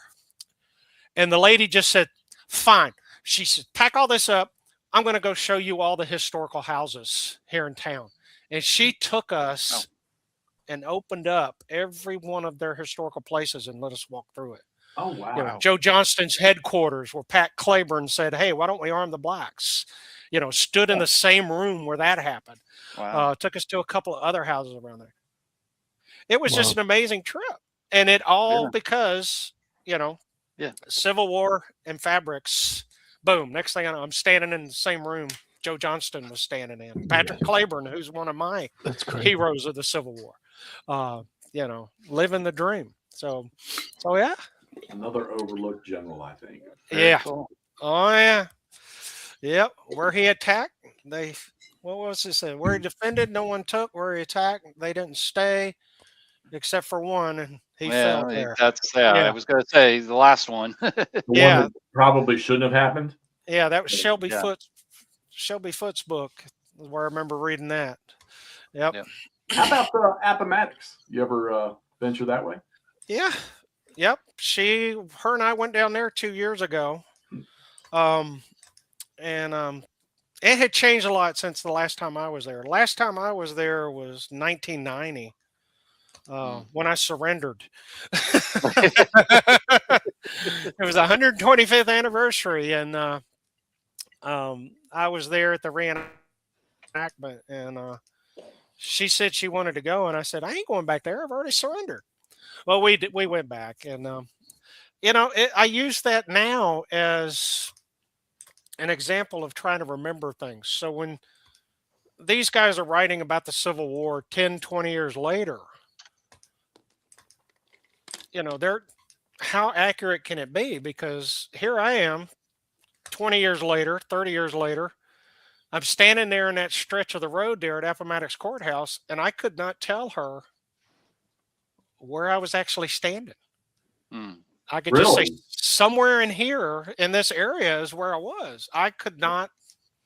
That much change. I've never been down there, so yeah.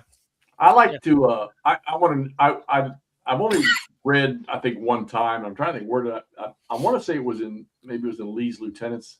I can't remember, but about Longstreet's meeting with Custer before the surrender, and I get the impression that Longstreet treated him like a wet pup. Yeah, his arrogance, Custer's arrogance, and Longstreet. You got to. God, it would be so cool to. You almost wish they had voice recordings and moving pictures from that time period, because I would love to hear the way some of these, because people tell the stories of the God-fearing, Bible-beating, the gentlemanly approach to everything, but how violent they could be in combat, and and then you get the movies that talk about how they, what is it, Behringer says, religious or something like that. We like our men to be religious. And Jackson not wanting to fight on Sundays, but unless there was just a definitive opportunity to do. You hear these things and you wonder, okay, so how much of that do we know is fact? And then even if it is fact, you got to wonder, what were these people like? We're never going to comprehend that. No. How much honor and integrity was there? And then what they were fighting for, the state of contention that's always about over the years. Yeah. And it's to try to tie the two things together, the honor, the integrity, the religion, and the dedication. I mean, come on, man. Look, you're not going to drag me up to freaking Seminary Ridge and point a mile across the field and tell me in 100-degree heat that I'm going to walk across there and I'm going to run into the face of cannons and troops with freaking bayonets and, canister beam. I'm sorry. I don't know any humans today that are going to do that unless they're completely blind and deaf. Jeff, I think to answer your previous question, that documentary Gods and Generals said Jackson fought for lemonade. Oh, wow. I believe. Yeah. Well, it Mike, fire back at, what are they fighting for? Just go back and read the secession documents. Yeah. That's all you got to do. That's what they were fighting for. Yeah. Read those first-person documents, across the periods. Yeah. Yeah. That all that lost cause stuff afterwards, Well, that's all early. Just being mad about Gettysburg. Yeah. Getting fired. That's a great story. There at the end. There's a story right there, man. Jubal Early. The bad old man. Yeah. What a story. Yeah. Armistead got kicked out of West Point for breaking a plate over his head. They got in an argument at West Point and he broke a plate. Is it true that he was still the only field grade officer that never signed the papers after the war or whatever? It may be. I'm not sure. It may be a parole or the parole. Yeah. Parole. Yeah, it may be. It may be. That just amazes me. Yeah. Anybody got any other tour guiding questions? Well, yeah, I guess this is a broad. Or you want to move on to games? Is that because? Yeah, but go ahead. Go ahead and pop those. My question might lead. No, I don't have anything from there. But what other areas of history interest you? World War II has always been a big interest for me. I've really gotten into the Indian Wars the last 3 or 4 months. I read a book on the 2nd U.S. Cavalry, which is called Jeff Davis's Own. Okay. And Jefferson Davis, when he was Secretary of War, he created this unit and he handpicked the officers. Colonel Albert Sidney Johnston, Lieutenant Colonel Robert E. Lee, Major William Hardy, later a Major George Thomas, John Bell Hood, Earl Van Dorn. He took Pretty Boy? Huh? Yeah, Earl Van Dorn. Earl Van Dorn? Yeah, Earl Van Dorn was the only guy that fought a successful fight against the Comanches out there. Wow. Almost got him killed. There's a guy, Garrard, the guy on Little Round Top that took over Weed's brigade after Weeds was killed. Garrard was in the 2nd United States Cavalry. So all of these guys, some of them connected Gettysburg. And I've just really gotten into a kick on that here lately. Interesting. Okay. Just read The Empire of the Summer Moon. I just finished that one. Boy, Ross is kicking himself now for not being here. Yeah. Yeah. It's like his whole thing. Yeah, he's. Oh yeah. Yeah, Fitzhugh Lee was in that unit too. So all of these guys. So Jefferson Davis, if he can pick the slant, he picked all Southerners into that unit. Or that so Biden with George Thomas. Yeah. Camp and I don't like to talk about Lee's sons in public. Who Fitzhugh? Oh, that's his cousin. How about William? His son and his- yeah. Don't worry, they got their due in other battles. Yeah, yeah, yeah, yeah. All right, so that's World War II. You know, I've never thought to even consider that. Yeah. me, but- So World War II, I got interested in that talking to my grandfather. He was in. Oh, let me grab another book. Hold on.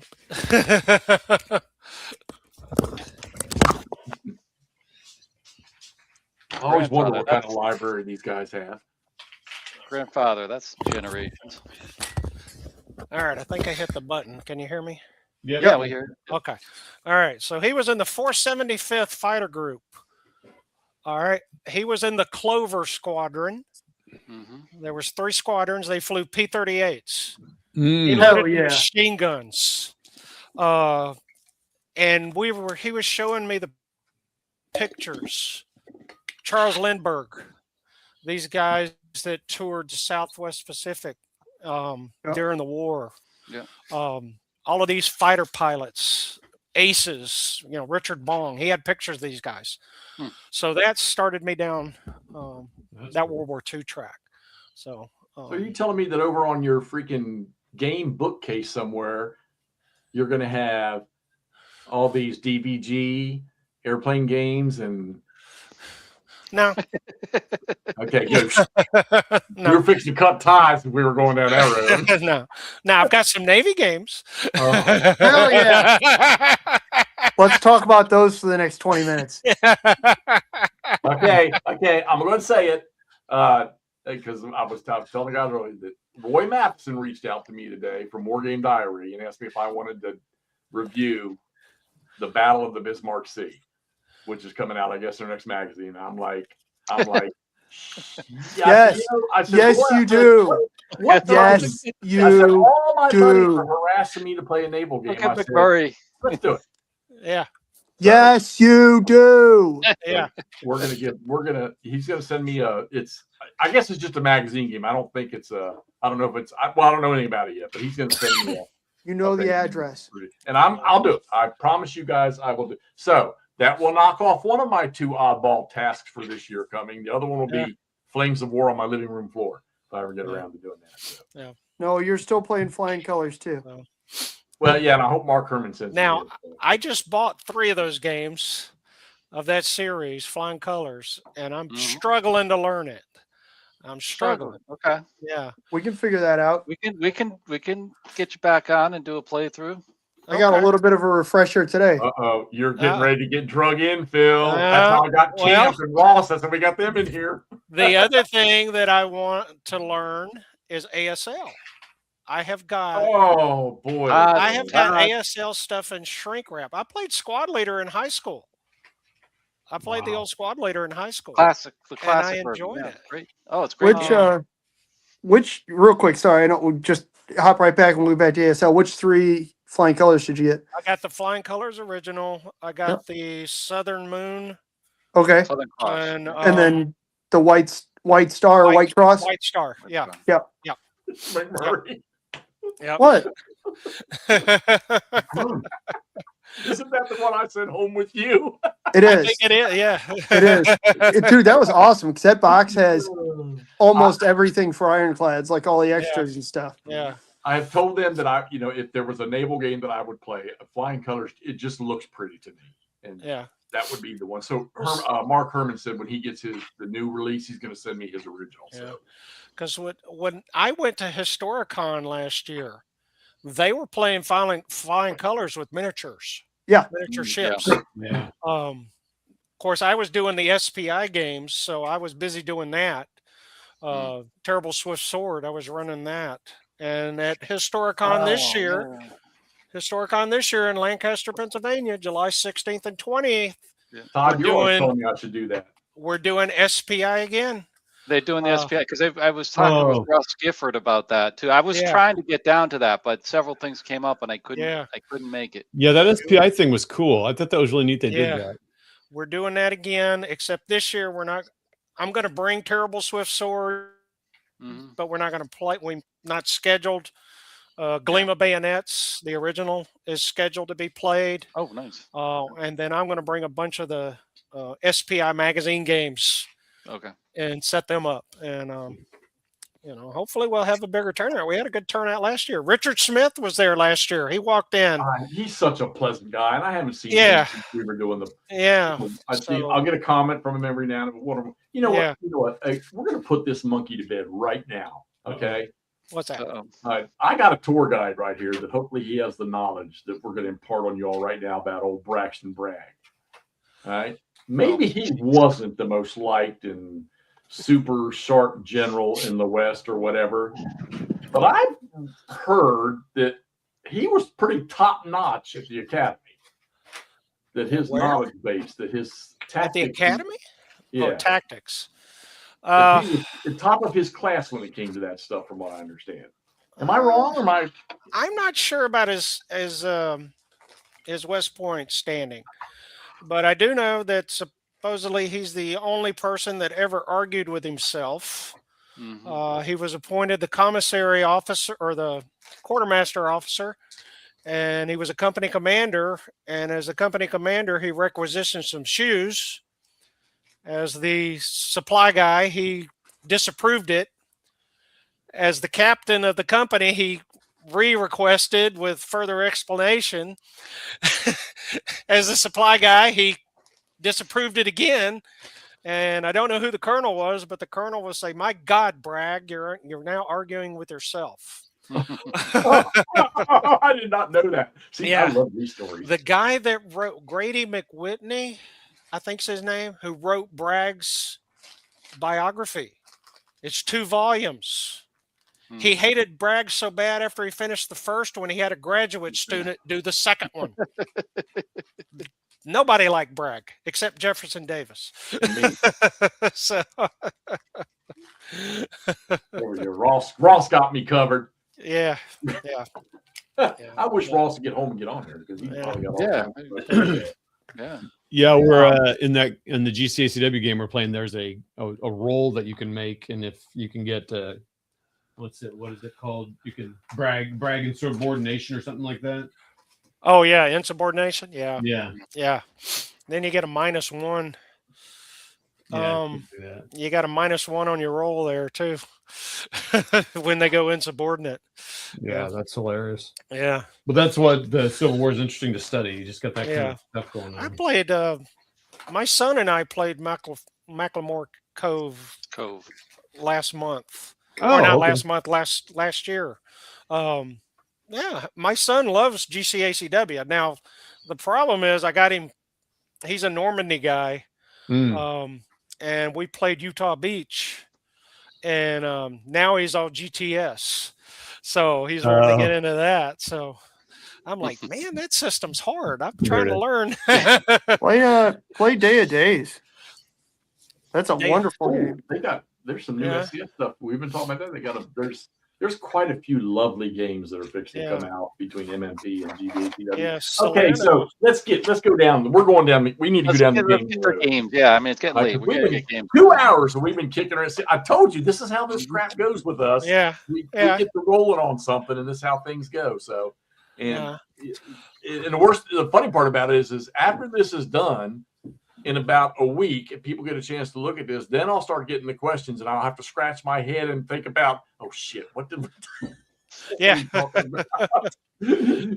fortunately, Todd likes to go in there and he'll pick up some of the comments sometimes, and he'll respond to people. So, okay, let's just go ahead and get into gaming, and we're gonna go ahead and just get specific. Okay, so Nord did post a question. I want you to answer that one first earlier. Okay. You got it? Do you have it up here? What is your favorite ACW game? Not system, but game. American Civil War game. I got to go with Three Dog. That seems to be the standard for everybody, which Yeah. Terrible Swift Sword I enjoy as well, but Three Dogs, since I discovered that, and because I've played Terrible Swift Sword before that, but that's my favorite ones. Those regimental level games are what I like.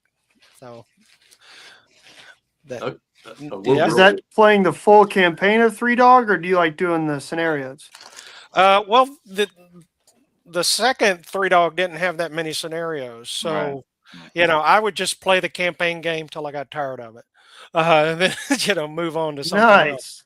Nice. But I never Terrible Swift Sword. They had a better choice of scenarios. They had a Culp's Hill. They had a whole second day. Yep.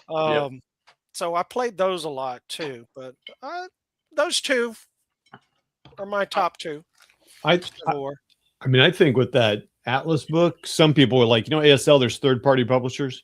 Yeah. I think with that Atlas book, you don't need to maybe publish them for sale, but you could definitely publish or post scenarios based on that Atlas and GBACW, Blind Sword, any of those kind of smaller scale. I mean, good Lord, there's so many. Yeah. I finally got this thing, Todd.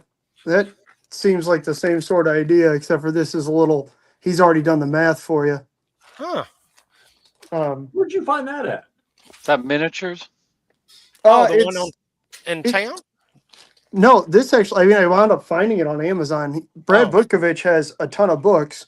But basically this one is specifically Gettysburg regimental scenarios, but then he breaks down, cool. but it's rules agnostic. So he breaks down, and for each brigade, he's got the regiments broken down, and then he's got it broken down by, okay, does your stand or figure represent however many guys?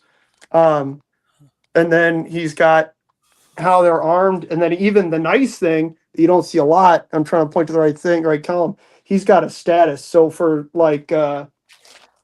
it's not super in depth, but just determining kind of, okay, what kind of quality / morale are we looking at here, which is not something you find often. It's not too terribly hard to find numbers, but all right. That's awesome. This one's specifically Gettysburg. And there's a lot of, of all the battles, that it seems to be well accounted for strengths. Of units and stuff. Whether or not they're perfectly matched, but you just gotta get close. So okay, all right, Phil. So okay, so I get introduced to you with Stepping into Heaven. Right. Okay, so when did you come into the new GBACW, and was it Three Dog that you came in with? And do you own all of them? Three Dog was my first one. Yeah.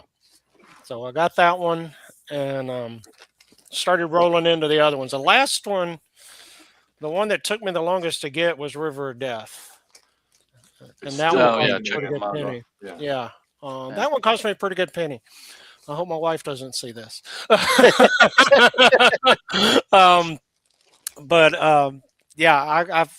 got them all now.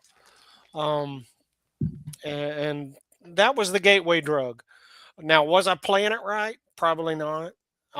When we got together at Corbin's, maybe even before that at one of Fernbecker's get-togethers, I really started to learn the system. The Gettysburg event, I was going to play a different game, but somebody backed out of Stepping into Hell. And you and Stigler took command? Well, Stigler had the right flank. He had the 5th Corps and 9th Corps, those guys up there. I had the guys on the bottom. So that was intimidating. So Albert comes over and says, "Hey, Phil, I want you to play this." So I move over to this table. I got Stigler to my right. I got Bill Byrne to my left. I got Jim Anderson in front of me. Jim Anderson, yeah. And I'm like, okay, it's your move. I was actually scared to move because it's like, am I going to mess up? But that was fun, getting involved with that and having a great time. Stigler, we gave Jim a nickname. What was the nickname we gave Jim? Zero. Oh, every time he'd roll a shock, he'd get a 0. Every time he rolled a shock attack, he got a 0 that one day. Stigler was calling him Zero. I can't remember what he called him. But you were making fun of me because I was barefoot. Yeah, I got videos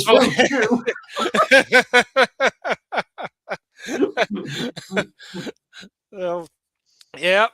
But that was really when I started getting into the game and learning the mechanics a little, where I could really get in there and play test. Um, I started. Bob Washington and I are doing some play testing on um, Wilson's Creek. We're going to be doing Belmont after we do a Martinsburg game for Bill.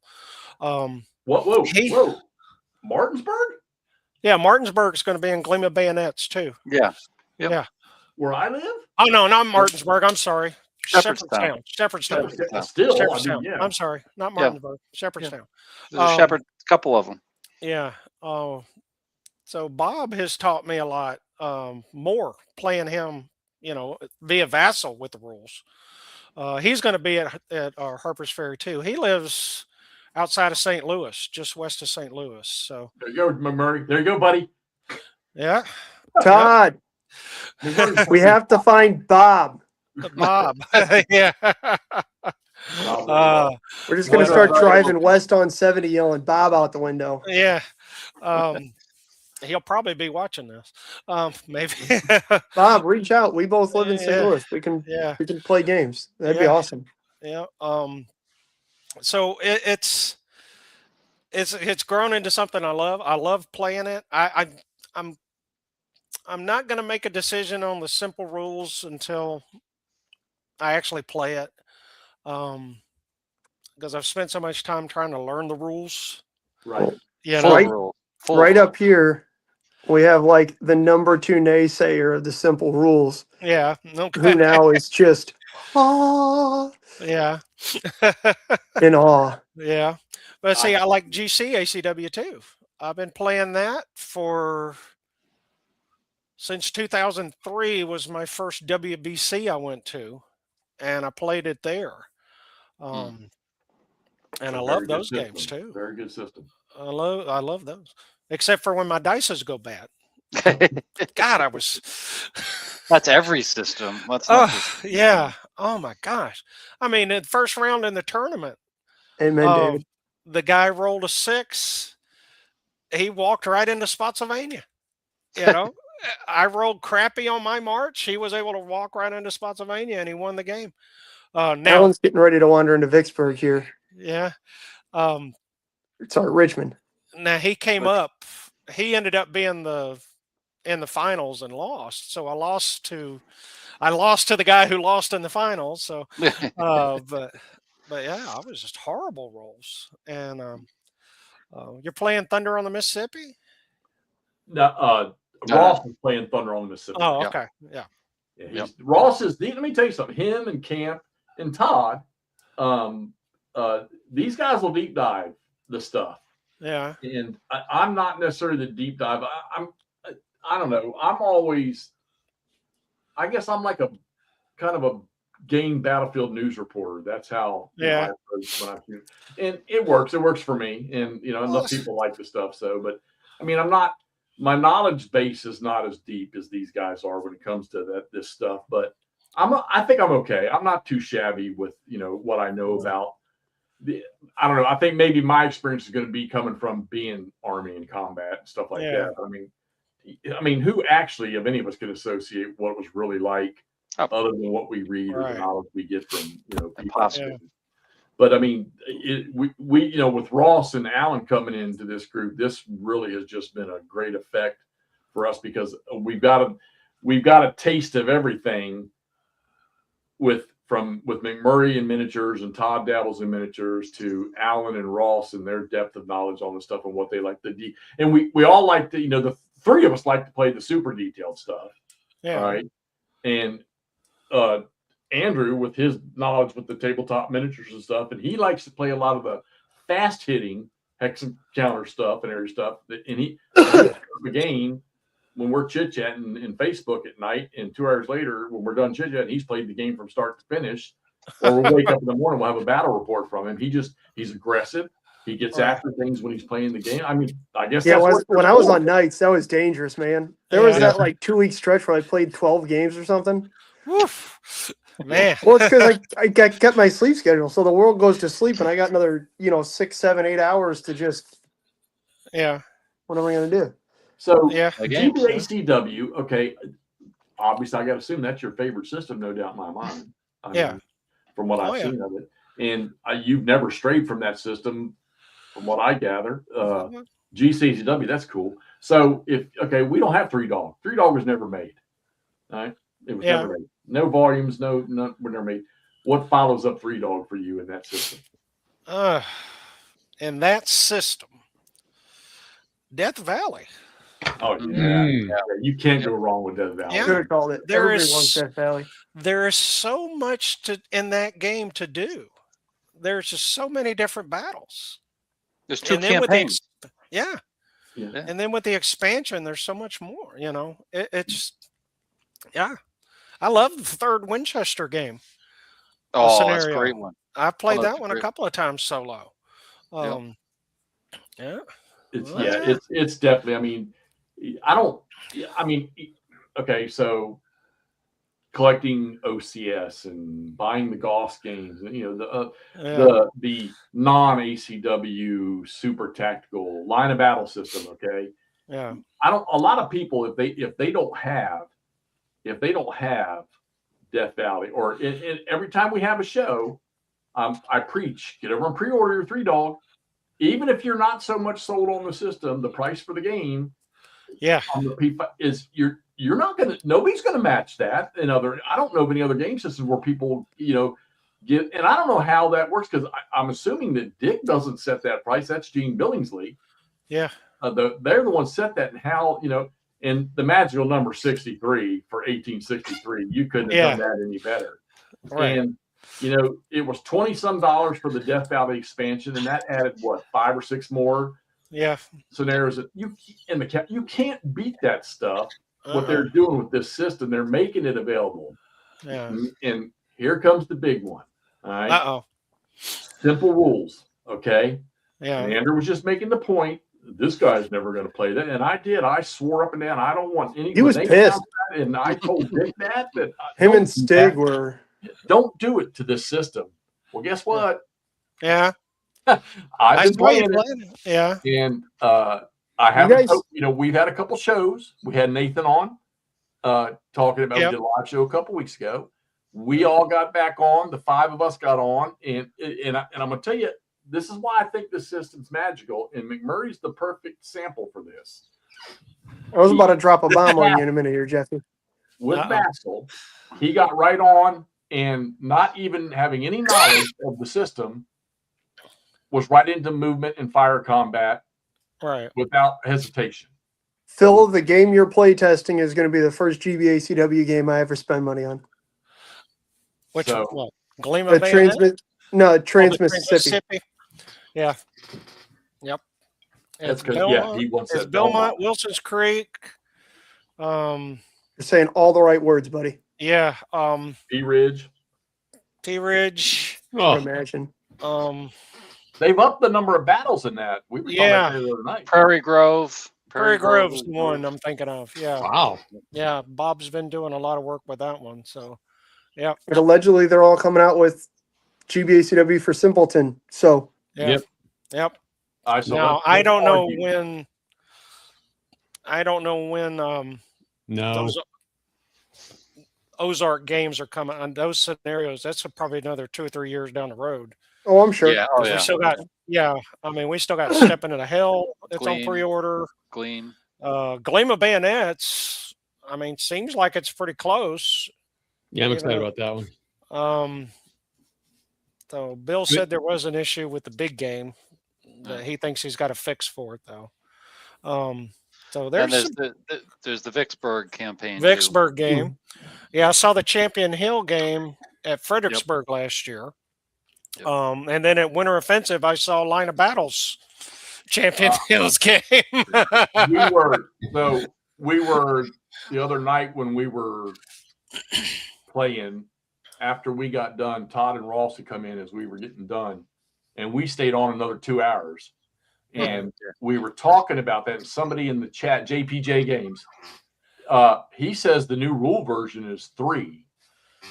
So it's 3 point, and my whole thing is, and I'm saying it's the only reason I haven't gotten rid of my line of battle games is because I want to see this new rule system.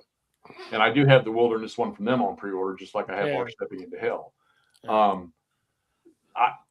I want to see. And if those 3.0 rules come in and they don't change that game, I will let all of them go, and I won't go down that road anymore. We were talking. I want to try to see if I can go with Nick Rosser and get Nick on here, because Perryville's his, and it's taking so long, and I wonder if Nick might have some insight on it. I would like to get him on to talk about that Later, Charles. But the simple rules.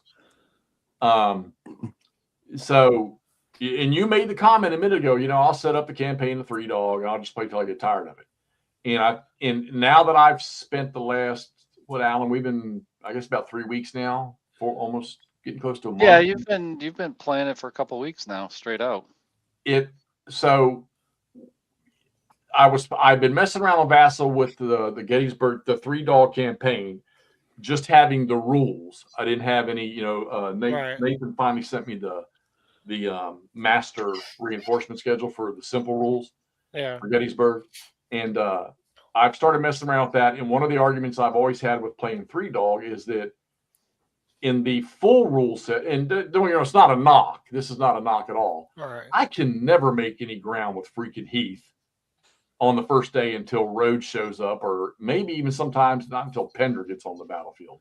So the simple rules, though, I'm finding that the push I'm getting out of Heath seems to be more along the lines of how things occurred. Yeah. And then I'm playing Kernstown first turn, which I'm going to finish that. I was going to finish it today, but I got one more turn left to play, which is going to be interesting. The last turn. I'm really, look, dude, I'm not going to lie to you. Granted, I love the full rules because of that depth and the detail you get with command and everything. Being able to activate and move everybody in a division and then doing your fire combat left to right down the chain, and not having to do all the little intermediate steps where a brigade moves, they have to do everything. Yeah. You're getting a full coordination, as Alan and I heard. You're getting a full coordination of the whole division. And I'm finding that it works in the system with the rules that Nathan's created. It is working I love the casualty, the way you track casualties in this thing. Yeah. What a life changer that is. But granted, I've only dabbled in, starting the 3-dog. The first Kerntown's about to end, and I got a feeling with what I've done, which Alan, I did bring the reinforcements on. I had to, because Sullivan's about to dissipate. All right, it's going to change, and Jackson's going to get his ass handed to him. And I'm pretty sure Jackson's going to suffer the loss in this game the way it did anyhow. Yeah. But it's the argument you made about setting up 3-dog and playing it, till you're tired of it. Yeah. I'm thinking that the simple rules is going to give us the ability to complete a freaking campaign game without having to leave it on the table for 6 months. Yeah. So that's what I'm hearing as well from other people. He will never play simple rules is enjoying it. I never said I wasn't gonna play it. I was waiting to. I'm talking about me. Yeah. I'm really having fun with it, and we're bombarding the hell out. And I know Alan and I have been bombarding the hell out of it with questions about the rules and stuff. So. Yeah. When I get to Harper's Ferry, I want to look at it. So. Well, I think Alan and I, that's our intention. Yeah. Is to try to spin something up in the simple rules. Yeah. I'm sure we're going to have 3-dogs in our hands by then.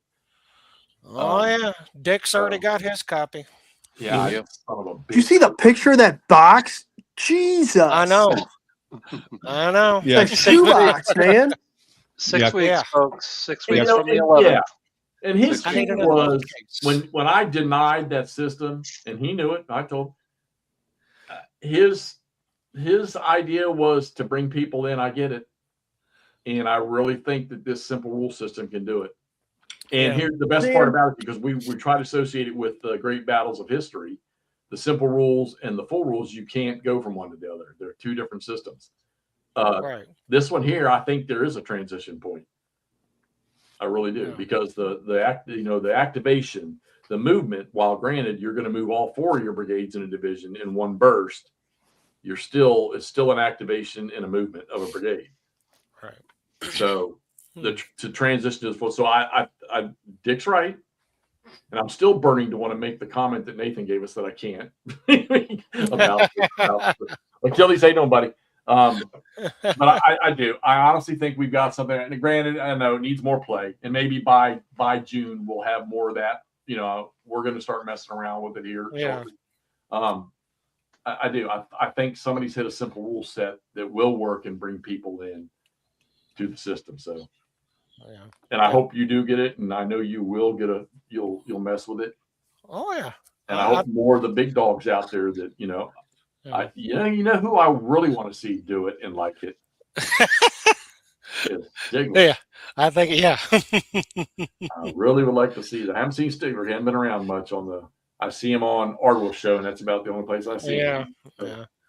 Yeah. He wasn't at Fredericksburg, I don't think.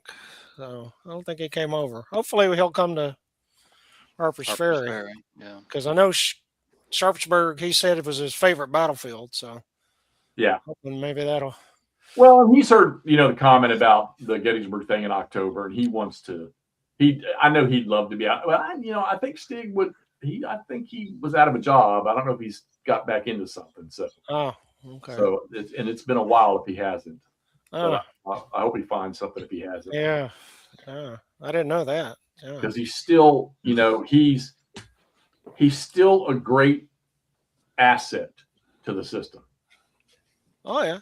So yeah. And of course we got our very own Ross doing Vassal design, which you guys are not seeing yet. What we're getting to see and what he's doing with Into the Woods is going to blow people's minds for Vassal. Yeah. Yeah, that's awesome. Ross is super good at that. If Phil's doing some play testing with Prairie Grove, you'll see that because actually Ross did that. Yeah. Oh, okay. I haven't done Prairie Grove. Bob was doing Prairie Grove. We just did.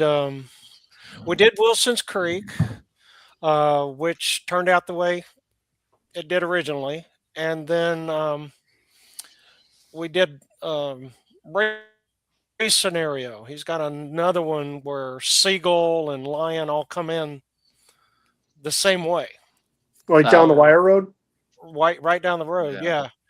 And we played that with the same result. The Union got their rear end handed to them again. I was playing the Confederates. But anyway.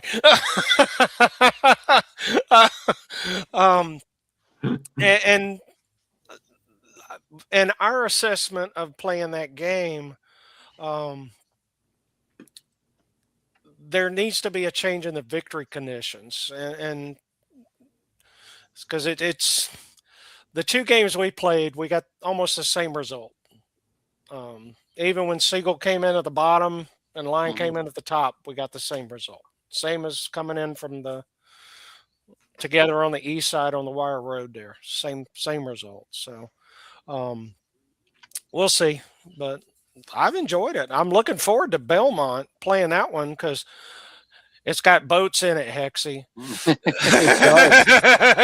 They're barges, aren't they? They're just barges, right? No, it's boats. No, the real Lexington boats. and the Tyler. Boats there. Yeah, and then you got the batteries across the Mississippi River. Firing. Well, it's going to be a small one too. I mean, we're only small talking, game. Not even a division level attack. Yeah. So it should play looking forward to playing that one after we do Martins or Shepherdstown. Yeah, we're going to do Shepherdstown. I really don't. It's funny. Shepherdstown's 2 minutes away, and I just can't put my finger on any fighting. I know there was. It's just not something that is in my brain. Well, in June I'll show you. Yeah. Real quick, when you mentioned Martinsburg, Jeff shit a chicken. Yeah. I put on a giant Battle of Falling Waters game. Yeah. Like post, what was it, July 7th or whatever, or 10th? Where who got killed there? Pender? Falling Waters? Yeah. Well, that was Pettigrew. Pettigrew. Sorry, Pettigrew there was you go. mortally wounded, yeah. Pettigrew, there you go. And absolutely crickets. You got something special, Phil. One of them is, You haven't been to Falling Waters, I live in it. but you haven't been to the battlefield on the No, other it's side. it's on the other side of the river. on the other side of the river. I'm scared of that side of the river. There's a battlefield. They actually have. I didn't know they had anything there. Put a golf course Yeah. there, and it'll be there. Yeah, exactly. That's the best thing I heard so far from Phil is that there's one less golf course in the world, and it got added to the Gettysburg National Yeah. Battlefield Park. Oh, actually, Well, Cool Springs. Cool Is it Springs, yes. Cool Springs. Springs. I've been It's a there. golf course. You got to go there. The Great. Carnton Plantation, that was on a golf course. There's a golf course out there as well. All that got reclaimed. So yeah. My buddies went up to Gettysburg National this summer, and I could not swing the day to do it or back in May, because I had some buddies that were coming into town. Was that Lynx at the Lynx they were playing at? They got two of them up there. You got Gettysburg National, and you have the Lynx. They're Oh, not right in town, though, I don't think. They're out. Oh, okay. Yeah. I don't know. But we went to years ago, my dad and I flew over to Europe when my brother was at Bromstein. Oh, Ramstein, yeah, baby. Yeah, That's my football and, game there. We drove to Normandy and we walked the beach at Omaha. My dad and my brother are big golfers. We had to find a golf course in Normandy so they could get scorecards. Just go up to Omaha Beach and try and make it into the slits on the casements. Yeah. But yeah, Cold Springs is something we made for GBACW because that ain't that far either. And that's a neat little fight there right before 3rd Winchester. Right. All that. So much So, in this valley. I mean, yeah. I've driven by Newmarket so many times, but just never rolled up in there. And I mean, right there beside the interstate. Oh, yeah. Yeah. You drive can't- right down the middle of Yeah. it. Yeah, Yeah. you That's can't like- miss it.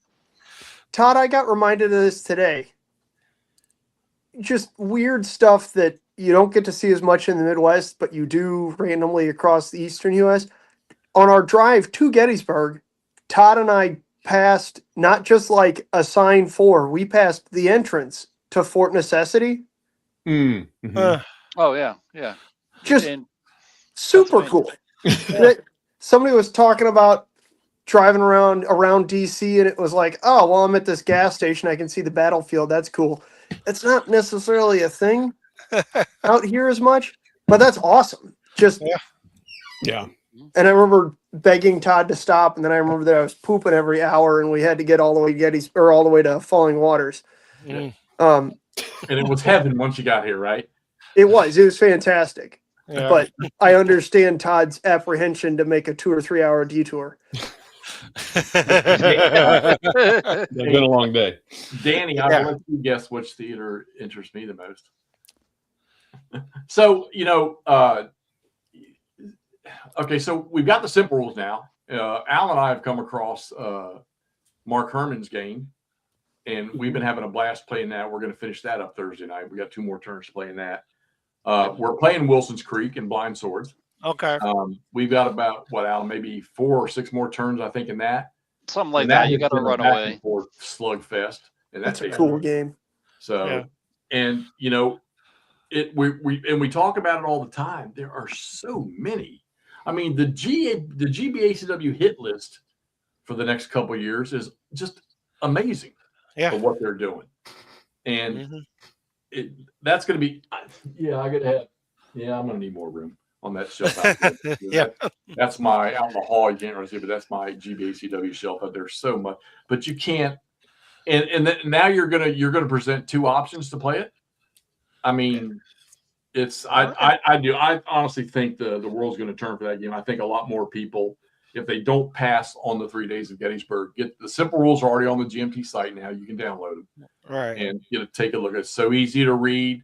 And we were discussing this. We've learned with Nathan that if it's not in the rules, then it is the rule. I've not given him I think I've given him one thing that he said, "Oh, good catch," and it had to be a simple change of wording. But everything that I've sent him and asked him, I'm saying, "Hey, well, what about this? It's not in the rules. Then it's not in the rules. Don't. Don't, and, he's done a great job with it. I mean, I don't know who else is part of that with the simple rules. Is there somebody else, or is he just doing it all himself? I thought it was just him. Is Wow. what I was understanding. I'm not sure. He's doing the designing, but he's gathering a good test group together. I mean, he suckered us into it, and he's got he's got a good group of GBACW players. Play the full rules, playing, testing the simple stuff. So, I think he's got a good crew behind him to test it. Yeah. So, we'll see. We'll see. Yeah. So who's doing? We mentioned it earlier. River of Death. Is anybody updating that, or was that just something Tom and Smitty were doing? Yeah, I saw they were definitely cleaner, newer maps. Where the colors all matched. Yeah. And they were playing it when you and Stigler were playing Stepping into Hell. I went upstairs when he threw his table fit, and that's where he was the whole week. Him and Smitty were up there playing, and I didn't get to, I wanted to be downstairs hanging out with you guys, getting to know who everybody was and everything. Right. I didn't get a chance to really, but it was definitely different, newer, but I've not heard a word about it. I hadn't either. Then that's what I was on. I mean, you got to think they're gonna. Yeah. Well, I they're think it's doing going to Red be Badge. there eventually. Yeah. Red Badge of Courage just started. So don't know who's working that, but. Well, I think Greg is. Is Greg doing that one too? Yeah, because the last I saw last summer, he posted something about what was going to be in there. Yeah. But I think he's still too busy with Gleam to get that done. Yeah. But I think that'll be next. I think once Gleam's out the door, I think that'll be next. But it would be nice to see River of Death and also Dead of Winter. Dead of Winter. Redone. Yeah. Redone as well. But Yeah. I don't know. The old SDI when Bird was with SDI. And he did the Dead of Winter, the first version with the old turn R tape, whatever it is, where you could do individual things, or you could do whole brigades or brigade fire. So that's kind of like, it's kind of like, I guess, what happened with RSS, the regimental subseries. Yeah. Too much detail, went a little bit too far. I think that TRT table thing that we did 3 games, and I think that went a little too far. It's fun. It was fun though. I played a few turns in a couple of those games. It was kind of fun, but I think GBACW just kind of swiped all of those away. Other than maybe some of the original. It's still fun to play some of the original stuff, but the effect is so much more different now with our new system that we have. And I mean, they got it right. I mean, I hope Line of Battle gets it right. And then we got turn around. We got, we were talking about this the other night too. You got Herman Lutman's Antietam Black Swan. Black Swan Antietam. Get excited to watch Toddy and I jump on that thing. Yeah. I'm so psyched, Toddy. Okay, so this is a dumb, sappy point. I have so much fun playing games, like big games with like big sessions with Todd. Like it's quite delightful. And we did that with A Most Fearful Sacrifice, and it was wonderful. But it's nothing like you studied for the test. They rewrote the whole history of Gettysburg. Yeah, we so part of the issue is like Todd played a couple like familiarity scenarios. Yeah. We just didn't like we were familiar with the rules, just not how to use the rules successfully. Yeah. So it wound up with First Corps just beating the brakes off of Heath's entire division as they tried to push Buford off. Yeah. So like Heath is trying to get kind of organized to make a push, and then here comes First Corps just beating the bejesus out of him. And so then by the time we figured that out, the Confederates were just like bottled up behind Seminary Ridge. You remember go ahead. No. That being said, we also did our standard thing, as you can see, when we played It Never Snows, where we pay absolutely no attention to a reinforcement schedule or where other stuff might be. So then AP Hill winds up taking Cemetery Hill and Oak Hill, and we're just sitting there like, shit. Yeah. That did not turn out well for him. Yeah. That's true. It didn't. Basically, you have the entire Union and Artillery Park just roll up and be like, hey, those are cool hills, but what if we entirely re-landscape them with Yeah. 12-pounder balls. We go East Front style, Russian style, and just pound. them. Ah. Yeah. So years and years ago, I played a John Tiller, the Gettysburg computer Yep. game. That's Love just jam. And me and a guy I used to work with in the Navy, we'd go by the house, we'd play, you know, on the computer for about an hour. And I at night, you know, you can't see. So I moved Richard Ewell's entire corps from the north side of Gettysburg down to Little Round Top. And he's getting ready to defend Culp's Hill, and I just smashed everything. That was like, he was like, "What in the world? You're not supposed to do that." I'm like, "Why not? It's a game." Why not? Yeah, exactly. You know? Thank you, Phil. It's a game. God, the fact that you are playtesting and can simultaneously say that is Yeah. wonderful, because so many of you will Yeah. playtest with, well, I didn't get the historical scenario. Yeah, well, you know, let's be honest here. Longstreet and Sickles weren't sitting there rolling dice like, shit, my brigade has to back up now. Yeah. Like, no. So I did something in the tournament last weekend, GCACW. We were playing teams, Grant crosses the Rapidan. And me and David were playing Confederate, and Lee from St. Louis was playing Union. And, oh gosh, I can't think of the English guy. Anyway, so they're all the way across. They got the wagons, which is part of the scenario. You got to get the wagons to Chancellorsville. Mhm. And I had Fitzhugh Lee sitting over here, and I had forgotten about him. And we broke, came back the next morning. I moved Stewart to Fitzhugh Lee, and I went around the Union Army and hit those wagons. And both of them said, "We've practiced this game 6 times before this event, and we never thought of that." And so, you know, it's like I blew their minds. Now, we ended up losing the game anyway on victory points, but I sent them all the way around. And then they went through the wilderness. I got Stewart out of there too, barely. But yeah, I try to think out of the box. When we were doing Step into Woods or Step into Hell, Yeah. everybody was bringing, I guess before was bringing Anderson's division up the Plank Road. I brought this whole division in on the railroad, the unfinished railroad, Mm-hmm. and flanked them. And in my play test, I did it again, and I gave Al an honest assessment. I said, in reality, it probably better is to bring Anderson straight in than to bring him around on the flank. But, you know, I try different things. I don't Well, work out the who- script. Who was it told us? They said that the first move you make when playing, you know, any of these games, if you get the perfect historical setup for a game or a scenario, the first move you make, you just stopped history, and you know. Yeah. That's Yeah. Herman. That's Herman Lutman said that. Yeah. And I agree. I mean, well, like say, because so McMurray and them talking with the most fearful sacrifice. I took, you know, with mine, with Rhodes and early, I took Cemetery Hill and Culp's Hill, and you know, before the first day, the sun set. But sure enough Union starts rolling in. They just tossed Rhodes off of early off of Cemetery Hill. I mean, and if you watch the videos of those two guys playing it, the Rebs there was never even a thought of ever worrying about Little Round Top or any of that down there, because it never. No, It we never couldn't get fought. south. Yeah. Another one that I think of that's really, and it's probably the first time I saw it in a game played, was Callendale playing Line of Battle, Gettysburg. And when he was in the second day, the sides were completely reversed. Yeah.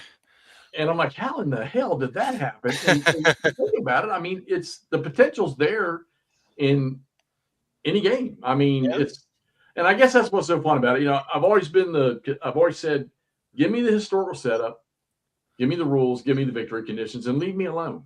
Don't judge me by how I decide to do stuff. All right. You know, they're games. I mean, they are. Yeah. They're games. They'll make more cardboard. Yeah, and I think the difference with us is that maybe we've studied this battle that we're playing. Yeah. And that brings a different effect to us. But you know what? I think it's cool to watch somebody that really don't really have any knowledge of what it is they're playing, the history of it. I would love to see those outcomes, how Yeah. they, how the game plays out. Yeah. Oh yeah. Oh yeah. Yeah. I tried to track down Dave Powell last time he was here in Gettysburg, but my schedule didn't work out because I wanted to find out Dead of Winter, was he Mhm. going to redo that one? And I, talk don't- I don't know if he's going to be involved with that. I know he's got so much going on with his Atlanta. books, Atlanta, and Yeah. stuff there that I'm not sure if he's going to get back into it Yeah. Yeah. again. I don't, nothing's been said about it being redone. Yeah. I imagine it will be at some point, which I wish Right. it would, but Yeah. Yeah. Yeah. Me and Dick Whitaker, we played that first scenario in that. Speak of the devil. I was going to say, you see, Hey, what's up, Yeah. Stig? There he is. Yeah. The man. How you doing, Stig? But we Alan, when we- added another turn on that. Stig, scenario. when we go see you again? When you coming east again? Mhm. I need more video footage of the two generals. It was such a pleasure meeting. Let me tell y'all something. Y'all out there in that crowd, Stigler ain't the beast you see on the internet. That's a big, lovable, cuddly teddy bear when you meet him in person. I have had very good experiences playing him. I've enjoyed every minute of it. Learned so much. So, Yeah. Well, look, I'm sitting here looking at a chat full of guys that I get so much knowledge from. That it's just, this whole content creator thing sparked with me because of Todd, because of Wardrobe. So, I started and was just a plebe at this thing here, and thanks to him, I really got rolling in it. And then I pick up Murray and pick up. Well, with another guy that we don't have on here with us, our sci-fi fantasy guy, the War Mud, Brian. yeah. For years, that was doing this. So, Right, and guys. then when I meet you guys, shoot, I tell you, I don't need local friends. I don't. I got you guys when I'm going to hook up with something or Yeah. get something going on. Yeah. And I think, Alan, you and I, the last 6 months, we've done nothing but Oh, yeah. 2 nights a week, pretty much just playing stuff. And, Oh, yeah. Yes, I was learning from you.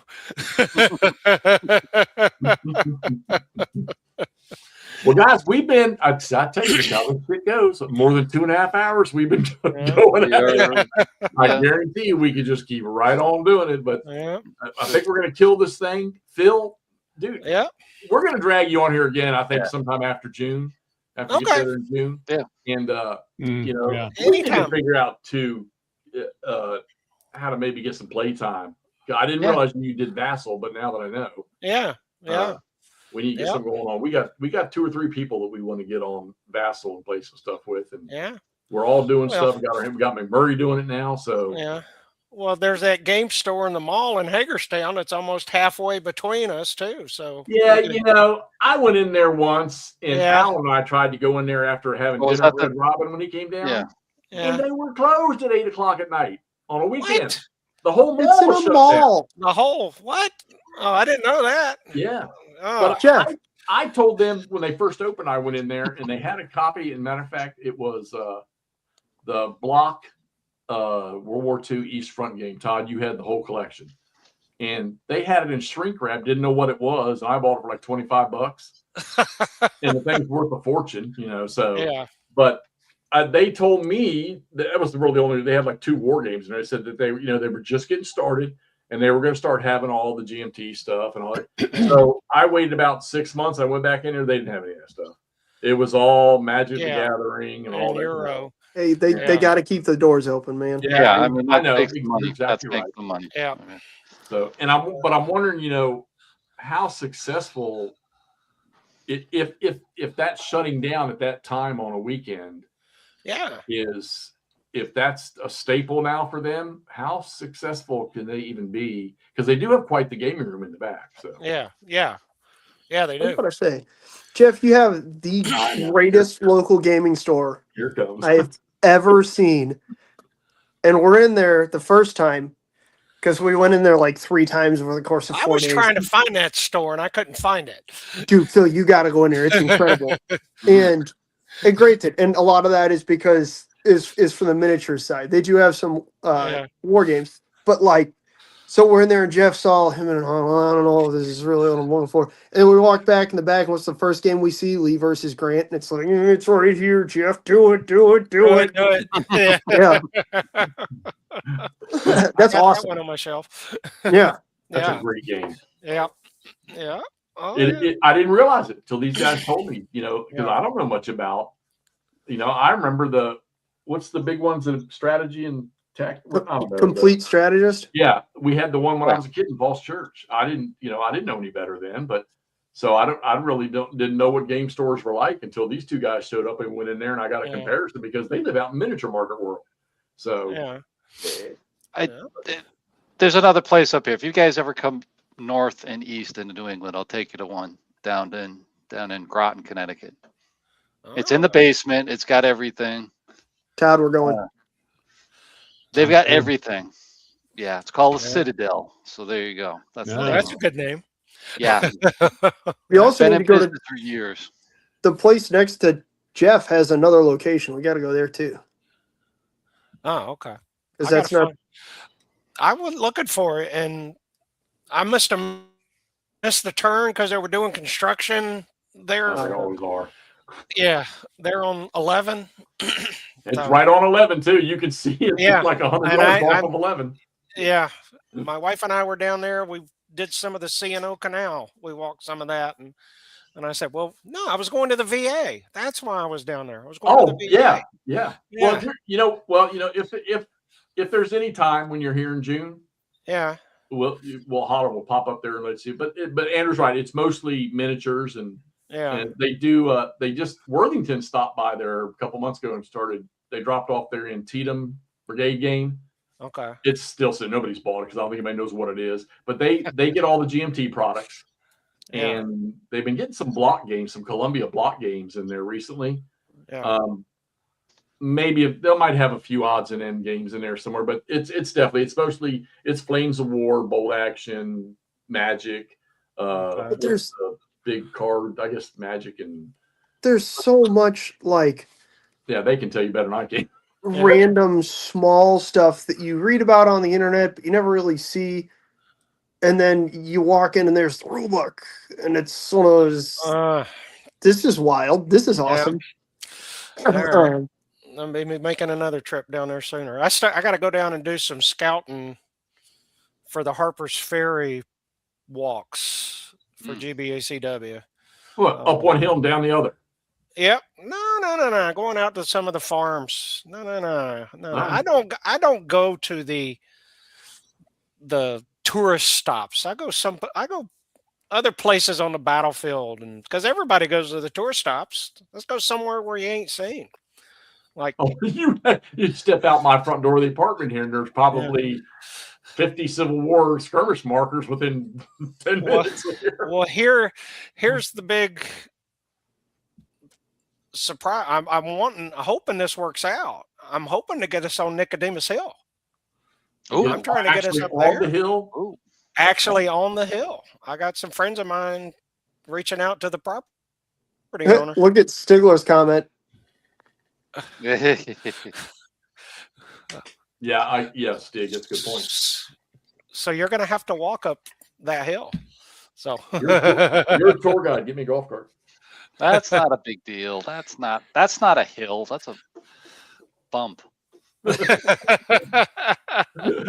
Hey, if I got to take more steps in that damn tower, McMurray drug me up. yeah. And then they tried to kill me with a snake hanging off on the bridge down at Burnside. There was a snake hanging out on Burnside's bridge. Yeah.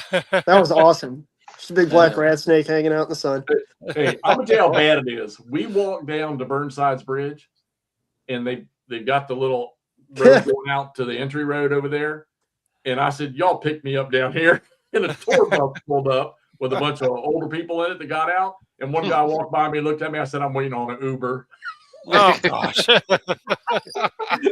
Hey, Mark got here. Hey, Mark. Mark.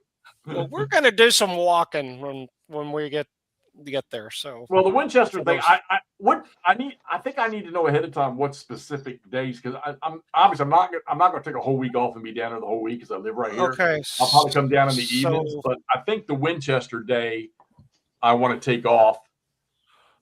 Wednesday, June 10th. Wednesday. Yeah, that's Yeah. why I thought it was Wednesday because So I'm Saturday's- debating if I can stay that long.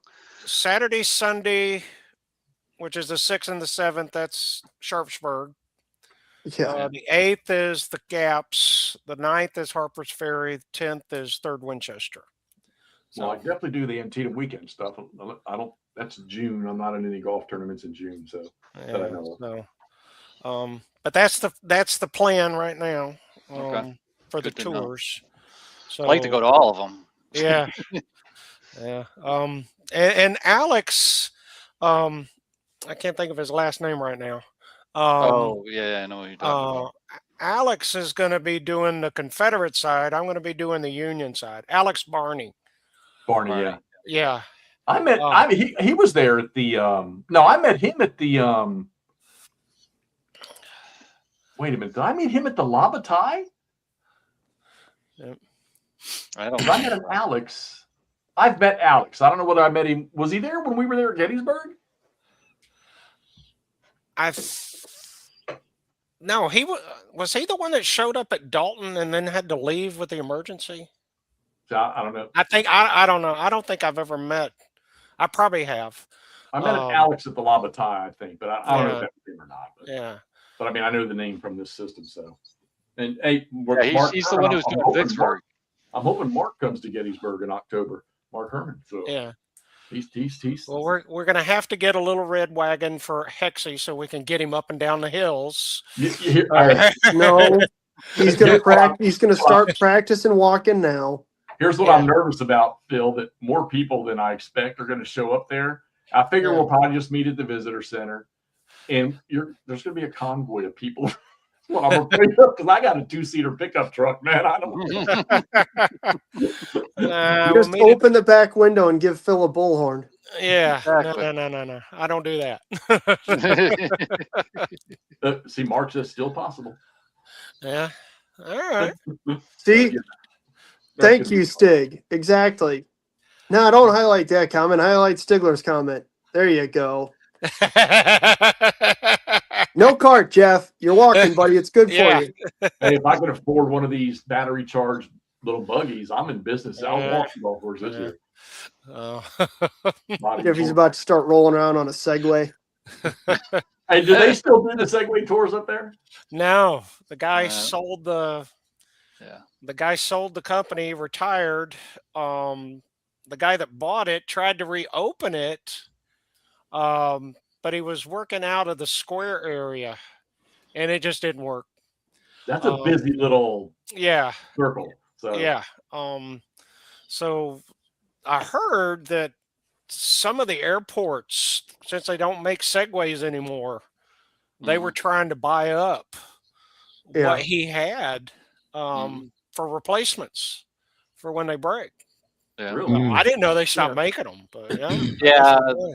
Yeah, the guy who I think he actually the inventor. Died on a Segway. No, he died natural causes, not on a Segway. But it You No, can that get was into the some Atkinson pretty- guy. You can get into some pretty fun crashes on a Segway. Yeah. Yeah. Oh yeah. I You never wouldn't think- did one of those tours. Never did one of those. Never done on tour, just been Yeah. bored with a Segway. Yeah. I went never over and did the seen- training for it, but then I never went out on the field with it because I I'd be the remember seeing one. them for a couple of summers, always Yeah. up and down. So I would have been the one that fell down and cracked my coconut all over the road. So Ross Yeah. has been on the horseback ride out there. So yeah. long time ago. Well, He'll be out there, and Alan will be Okay. there. I'll be there. Yeah. So. It's gonna be fun. We've already come to the conclusion that if it's just the four of us, we're still gonna have a good old time. So Oh yeah. I think there's 5 or 6 that I think are gonna show I up think- outside. I think we'll have more. Yeah. Yeah. All right. It's going to be like 30 people. Hey, Oh, that's fun. God. I wouldn't- Well, when I did that battle walk that Stuff Rider filmed, I had no idea he was there. I had no idea it was being filmed. I mean, I think we had 45, 50 people on that battle walk. That's Yeah. that little brief that you gave us. That's the first time I've had anybody walk me over the back end there, and where you can Oh. look down over everything. Oh, and okay, yeah, on the I've backside never of had Oak anybody Hill. do that. Yeah, Oh yeah, that's what That I was got really in the cool. background right there. It's right there. Yeah, yeah, right there. that was a really cool like vantage point. I can understand why. Didn't Lee set up there for a second there? Who am I thinking of? Not on Oak Hill, no. Richard Ewell Okay. was up there. Ewell. There you go. Yeah, Ewell Ewell. was up there. Rhodes was yeah. up there. You get a beautiful vantage, like the Yeah. the whole north Oh, side of yeah. Cemetery Hill, Copes Hill, all that stuff, and then all the way down the ridge. And Right see, I there. like that because I'm trying to get which way you're looking there. You're looking towards Big Round Top. I'm- So I Yeah. am on the ridge, so it's looking towards the town. The town is behind my head. If I got it out of the way. okay, yeah, I can got see it. the McLean farm there. If you Yeah. if you go down this path right here, if you go past the memorial, there's a little path, and it takes you out to a point, and you can actually see the whole 11th Corps, and you can also see the whole of the north side right there. Yeah. Now I love that spot because when I talk about, these guys marching and walking, how far they moved, Hmm. from that point, I can point out Round Hill and show you where Jubal Early's division camp 12 miles to the north. Yep. That's how far they walked to get here. You can see all of that. And then you can see some Like, of the Pigeon Hills too. So You can almost see almost down to Han, because that's in the same direction behind me. There's Hanover, over in that direction there too. Yeah. But you can see all the way over to Benner's Hill and Oh, yeah. beyond yeah. easily. Yeah. Benner's Hill is sometimes hard to pick out, especially when you're trying to show somebody, Oh yeah, where it's at. I mean, I can look at it. Yep, there it is. But, it's actually easier to be on Benner's Hill and pick out everything else. pick at than it everything is- else. Yeah. Yeah. And right now is the best time of year to go to Benner's Yes. Hill Yep. because Yeah. all the leaves are down. So, Yep. The only time I've walked up Big Round Top was in the leaf off season. So yeah. that's the Now, which way only- did you go up? Did so- you go up Did you go up the front way? No, Or did we you go up have- the we went- Veterans Trail? Yeah, we went halfway up the road that goes up to Little Round Top, Yeah. and there's a parking area there, Yeah. and we got where you can go down into Plum. I Devil's guess. Den. Yeah, Devil's Yeah. Kitchen. and we Yeah. took that trail up. Okay. That So wasn't you too didn't- bad. I'll next time we're up, I'll take you up the Veterans Way. No, It's a hell lot no. easier. Hell Yes. yeah, uh-huh. Bill just said it's a lot Yes. easier. You'll be It's a fine, lot Jeff. easier. The God. stairs are still there in some places. He's trying to Yeah. suck me into a death march. I You said. talk about the old stairs are trail, still right? there. You talk about Yeah, the the old old trail. Yeah. Yeah. Okay. Yeah. Yeah. Yep. Jeff, you can do That- it. We'll get the walker out there with you so that you can Yeah. Yeah. move it up Oh, the yeah. stairs and you'll be all set. Yeah. And then we'll bring a whole bunch of bubble wrap. So on the way down, we can just wrap you up, duct tape you, and go. Whoop. I'm going to start freaking about July. I'll start getting antsy about October. So Yeah. all right, so I'm gonna Start close this out. walking now. So everybody, we're talking about October 19th, just a one-day get together. This is not, if you're far away and you want to come out, I know it doesn't make no sense for me to come out and try it one day and go. I don't know. Maybe you got some vacation time. Gettysburg is not a one-day thing. Maybe you take a few days vacation, come out and just spend a day with us out there, and you can do whatever you want your other days. There's all kinds of stuff out here in the East to see, Revolution, Civil War, all kinds of things out here. Yeah. Just there's all places to go everywhere. So, but that'll be October 19th. We're going to have a rain date of October 21st in case we just get really crappy weather on the 19th. Yeah. I don't usually October's a pretty decent month. So, we've got, you're going to see Al and I here shortly. We're going to be doing some GBACW Simple Play live on using Vassal. You got Todd and Ross tomorrow night. All right. Those of you that don't need to watch the Super Bowl, which I probably will put it on the screen somewhere, not really interested yet this year. They're going to be playing some great campaigns in the American Civil War tonight. They're going to blow through a scenario, getting themselves ready for an April campaign game they're going to play. And we got the big board, Kev, coming on the 21st. And we're going to do to him what we're doing to Phil here tonight. So, Phil, thank you so much, man. I appreciate you welcome. coming on here and doing this. It's been Thanks, man. You're Yeah. welcome. Great to meet you. Enjoyed Yeah. it. wonderful to get you on here. So, and Anytime. this is another one. I'm going to get you. We're going to get Nathan back on here again. We wanted to talk about getting Dick on here. Bad timing right now, so maybe we'll try to track Dick down. I know Ross was communicating with him. We're going to try to get Dick on here again, or get him on here one time in the future. So maybe we'll find some time later for him. But yeah, y'all keep those things in mind. Be on here tomorrow night. You're going to see the boys go at it with the great campaigns. Oh yeah. And All once right. again, Phil, thank you so much, guys. Appreciate it. Everybody in the audience. Got any questions later? You can post them on here, or you can get my email on the YouTube or any one of the guys and fire away. And I'm sure we can send them off to Phil, and I'm sure he'll be willing to answer anything. Oh yeah. Huh? Oh yeah. All right, Love to everybody. answer questions. Thanks, All See right. you all. Bye, guys.